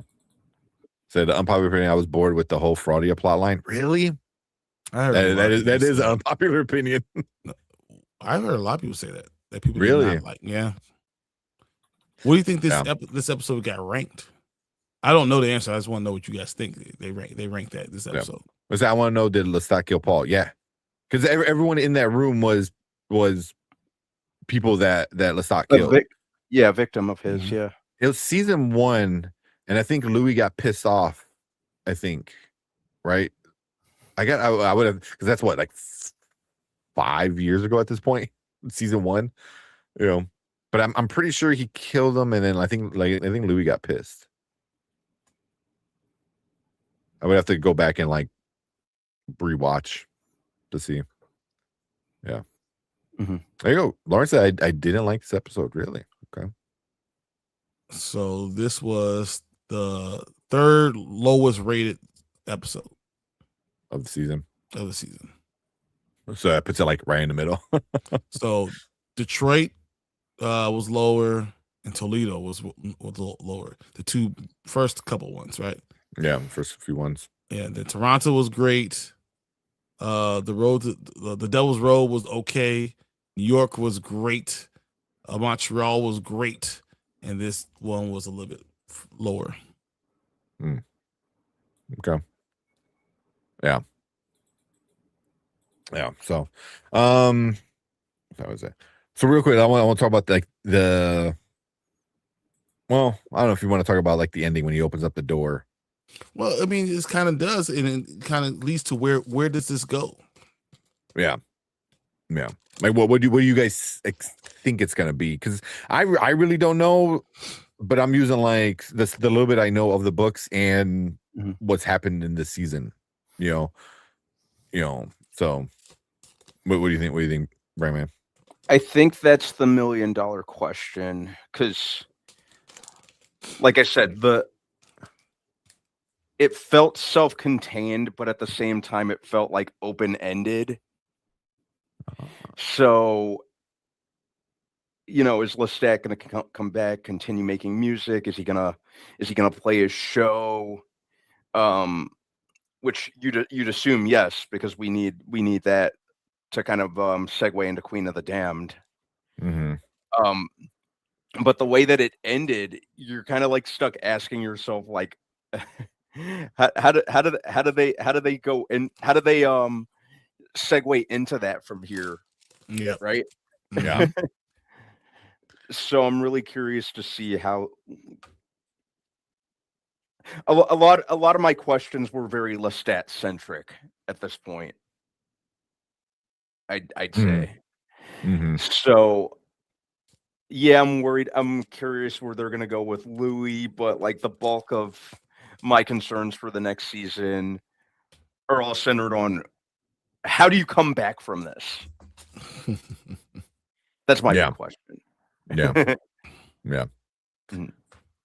Well, even like with it being like kind of a look into the future, which means like we have to get there and then it has to happen and it has to come back. So it's like whenever they do a tease like that, it's like, well, first we have to get there, and now we're gonna get there. Now you have to figure out like what happens after and stuff. So I like teases like this. That's why I think I like this episode, but I get not everyone likes that kind of stuff. Yeah. But I think she is the answer. I think you see that on one of the walls, like graffitied on one of the walls when he opens the door and he looks out. So yeah. What are you, Brian? What do you think of the burnt city memes? It kind of, for me, I think we're going to start season 3 with a concert. Same. I think we start with a concert, and it's going to start to get out of control.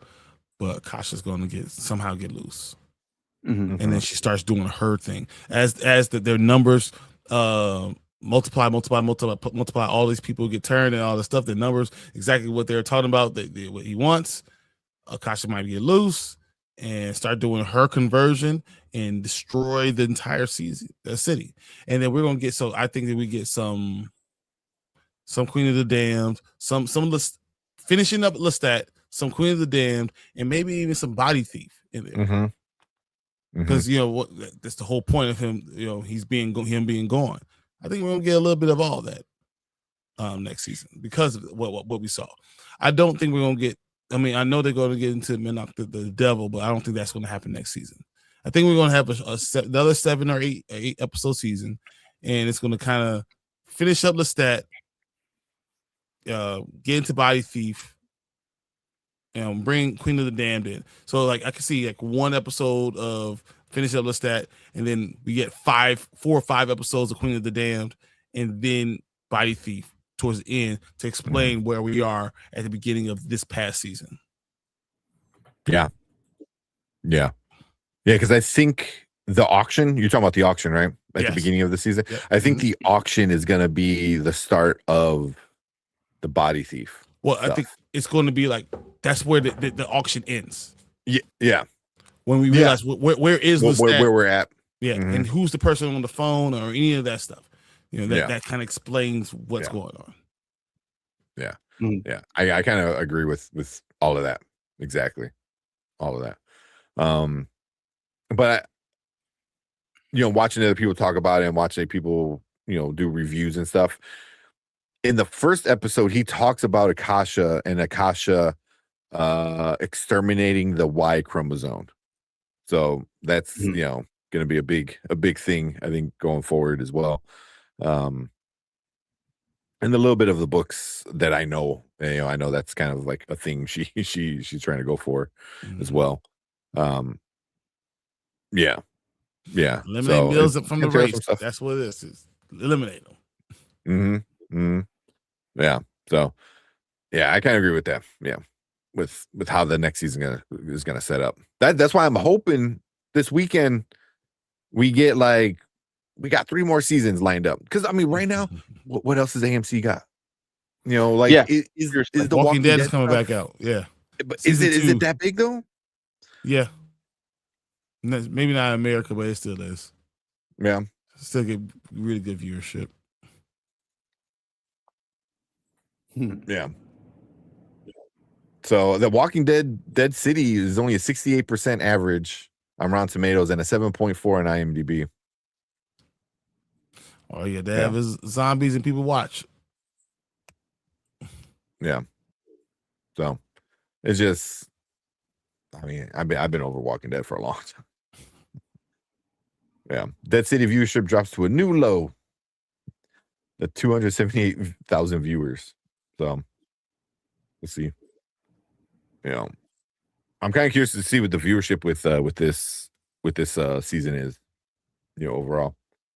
But hopefully AMC is like putting a little bit more effort into giving this show a few more seasons, and then I mean, shit, they gave Mayfair Wishes 3 fucking seasons. Dude, exactly. It was like right. for witches, then shit, anything can get. Exactly. You know, like I'm gonna watch this new season, but I wouldn't if it sucks. I'm done. I'm done. Like even halfway through the season, like it needs to be good from the start.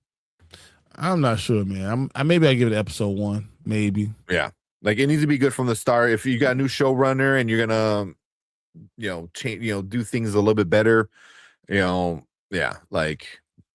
Yeah, that's why I'm like, if you get Mayfair, which is 3 seasons, you know, and technically this is the 3rd season of, you know, Lestat and Louis kind of things. I was like, that's crazy that both shows have 3 seasons. I feel like the Lestat story should have like 3 more lined up. But we'll see. We'll see how it goes. So I just looked it up. Vampire Lestat on AMC is getting 226,000 live viewers. Okay. I wonder how that is compared to It's number 1. like the rest of the seasons. Is it number 1? Okay. It's number 1 still. Yeah. That's good. So hopefully we get some good news this weekend. But last few comments. Charlie said, I just want to know how she's gonna destroy a whole city. I mean, she's gonna take over a lot of vampires because there's what? How many vampires did Raglan say? 200-some thousand. Yeah. Fuck. Yeah, because he said it's like there's more deaths than there's births now because of the vampire, all the vampires. So yeah, she's gonna take over a lot of vampires. Like how powerful is she gonna be? Well, what powers will she have? Yeah. Monique said, is it shocking that Raglan, the Watchers, want this great conversion to happen? No. Because I think it gives them a reason. Yeah. You know, like it gives them a reason. Keep yourselves employed by always having someone for you to go after. Exactly. If you create your own bad guy, then you're always, you know, gonna be going. Yeah. We'll see. The Walking Dead need all the spin-offs. Exactly. You guys got anything else? Nope. It's mostly it on my end. Yeah, that's about it. I think next week we might do one more talk about Lestat and try to get some other people coming in, and we'll do like a panel and talk about overall the whole season. Mm-hmm. Yeah, I think that's what we want to do. But we'll finish things up with that. Yeah, but we appreciate all you guys coming in, hanging out with us for all of the Vampire Lestat, all 7 weeks. You know, it's so annoying. It's been only 7 weeks. 2 years, get 7 weeks. I know. Oh my god, it's the most annoying thing. Oh man, but yeah, appreciate all you guys coming in, hanging out with us. But we want to hear from you guys. Let us know what you think about the finale. Did you like it? Did you hate it? Somewhere in between. Any theories you got? Let us know. Make sure you guys hit that like button, hit that subscribe button. We'll be back next Monday for one last discussion of Vampire Lestat. We'll talk the whole season, and we'll try to get a little panel in here and see how everyone likes it. But we appreciate all you guys in the live chat. You guys are awesome. Thank you guys for coming and joining. But you guys stick around because we're going to move on to our next topic for the night. Let me see. So, yeah. Oh, that's why I was laughing. Go to sleep. Hi. Yeah. Say hi. Hi. All right. Yeah, that's why I was laughing because I don't know if you guys can hear him. Yeah, I heard him a couple times. Did you hear? He goes, "Daddy, what you doing?" Sounds like trying not to like crack up. Oh man, this kid. Now he's like wired with all the lights and everything like that. What's that? Yeah, turn it off. We'll mute it. Yeah, and also he loves like looking at himself. But oh yeah, that's why I was. You saw me laughing at the end of the discussion. He's yelling at me off camera. He wants to. you're trying to figure out what you're going to say. Like, it's very distracting. Yeah. He's like, Daddy, what you doing? Like, I'm trying to talk. So, but I don't know. You guys got anything else? It's already 1 o'clock. Collector's gonna get mad. You said no House of the Dragons? I think that's Cool with me. Yeah. I mean, if you guys want, we could do Where you guys wanna after go? Panda and Grizzly. We We can figure out a way to do it. Don't worry about it. yeah. We could talk like offline, do a quick offline kind of session or something like that. So, yeah, because obviously I'm gonna have to go help put him back to bed. Said no nap. Say it. No nap. You want to take a nap? What is that? Yeah. Well, so what? Not your phone. Yeah, so he's wired. Yeah, so I'm gonna have to go put him back to bed. I Yeah, that's see me. his daddy over there. Yeah, no, he's He's everywhere, all the screens. whenever Erica's watching like any of our clips and stuff like that, him and my older son always are like oh, daddy's friends. Yeah. So whenever I'm editing, like they always see you guys and like, oh, daddy's friends. I was like, yeah. Well, Yeah, Monique, I'm telling you, House of the Dragon, look, this is a better episode, but that's only because the other two were terrible. oh, jeez. I was at least stuff happened in this episode where like I feel like this, but Rhaenyra's still doing stupid shit. I was like, stop, man! You got a kingdom. Every time. And Damon is telling her. He's telling her. The one time I agree with I agree with Damon. Usually I'm like, oh, bro, you're a little hot headed. You're a little like, punch first and ask questions later. But I mean, he's definitely right. He's like, you got a whole kingdom to worry about. And instead, you're worried about this dragon that killed your son. And we'll get revenge done later. Yeah. Like, this dragon ain't going nowhere. Don't worry. Like, if it pops up, we got it. But you spend time and money when there's shit. Mm-hmm. Yeah. All right. You want to say bye? You want to say bye? Say bye. Say bye, everybody. We're going to get out of here. I love you. All right. All right. Yeah, because I got to get out and help. But yeah. All right. But he don't want to leave. He loves looking at himself when we go through pictures and everything. He can take it. Oh, yeah. Oh, man. And also, I'm like, yeah, it's almost 1 o'clock. Like, you ain't said nothing but a word to me. Yeah. Yeah. Adorable. Yeah. He's a so talkative. So, oh, man. Is this better than Interview with the Vampire? I'm not sure I like comparing the two because they're two separate animals. I don't really I consider them companion pieces to each other, if anything.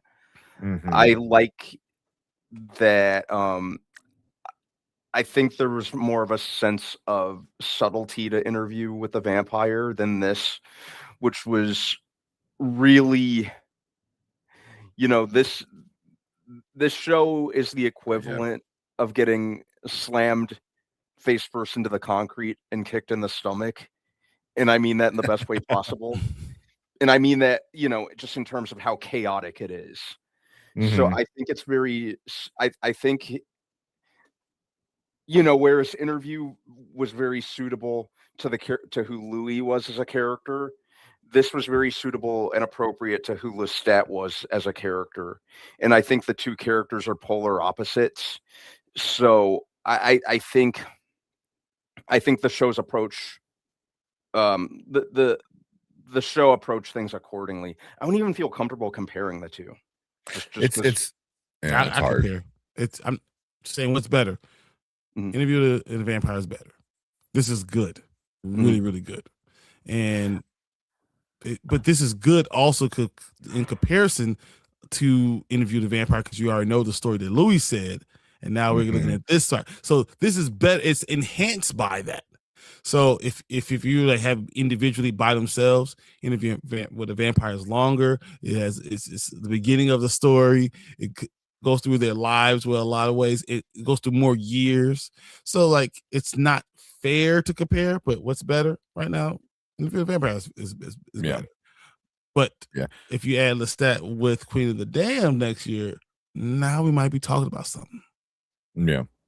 Yeah. But I mean, see, that's kind of the thing though, is like you have to continue Interview the Vampire was written as a standalone. Like when Anne Rice wrote that, this much I know. When she wrote it, she thought this is it. This is so she told the whole story, you know what I mean?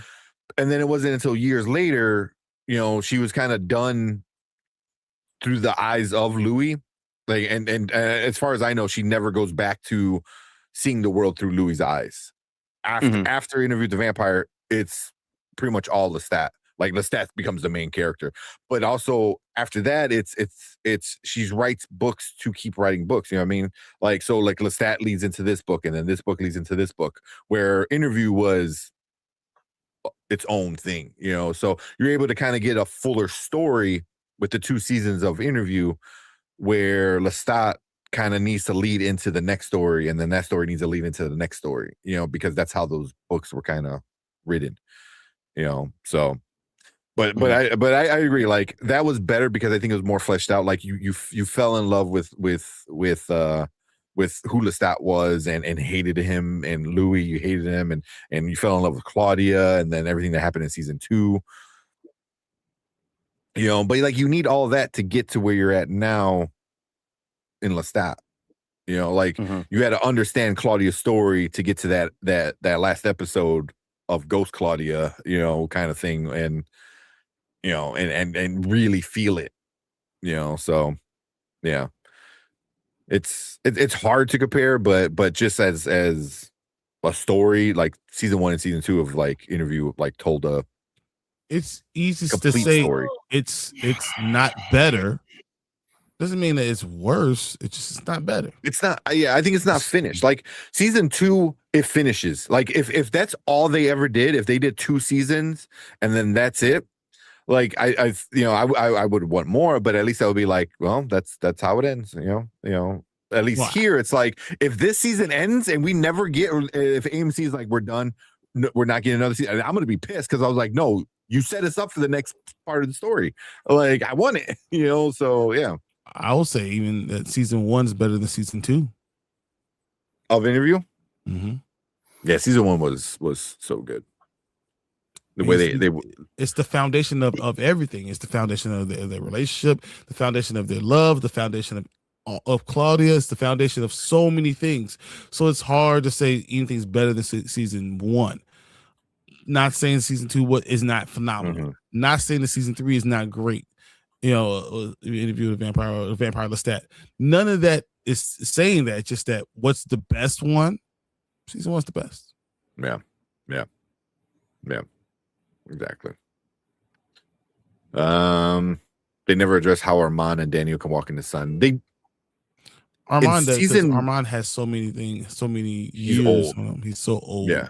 In season, I believe it was season 1. Yeah. It was at the end of season 1 where Daniel's berating Louis about whatever, and then behind is when you see Rashid rising, and then that's when he finds out he's like, oh, you can't be a vampire, so you walk in the sun. He's like, what does a star have against a 400-year-old vampire? And that's when he's like, oh, the love of my life, Armand, and then that's kind of how that season ended.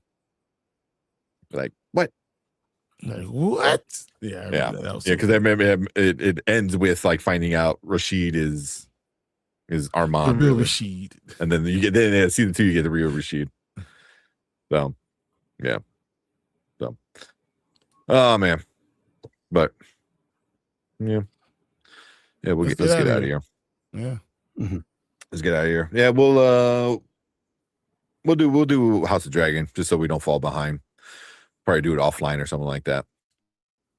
But okay, yeah, we'll do that for free tomorrow. we'll do something quick. But make sure you guys come and join us Thursday. We'll probably rate or rank our Christopher Nolan movies. We got X-Men collectors 97 stuff here, so we gotta be able to talk about collectors, his ranking too while we doing it. So that's a good thing. Yeah, there's that. There's some big news going on with the Paramount WB merger, like a real big news that came out like today. So we'll if we have time, we'll talk about it. I don't know if anybody really cares that much, but I mean, for me, I'm interested in it. So that's always kind of like that's going to be around for a while. that news, at least for the next couple months. So at least where it goes. Depends on where it goes from here. Yeah, the shit the judge did today was like, oh shit, like all right, Then you have the whole European Union doing shit. So there's like that. If we have time, we'll get into that. But definitely X-Men, because hell yeah, it's X-Men. And definitely we'll rank some Nolan stuff. And I think it's about it. There's nothing else really coming out. I mean, we'll probably have a trailer, have an X-Men, trailers, doing Nolan. That's enough. Yeah. Yeah. All right. But yeah, we appreciate you guys coming in, hanging out with us, sticking around the whole time. But let's get out of here. Cool. Yeah, have a good night, and we will see you guys later. Peace. See you guys. The board has concluded the call.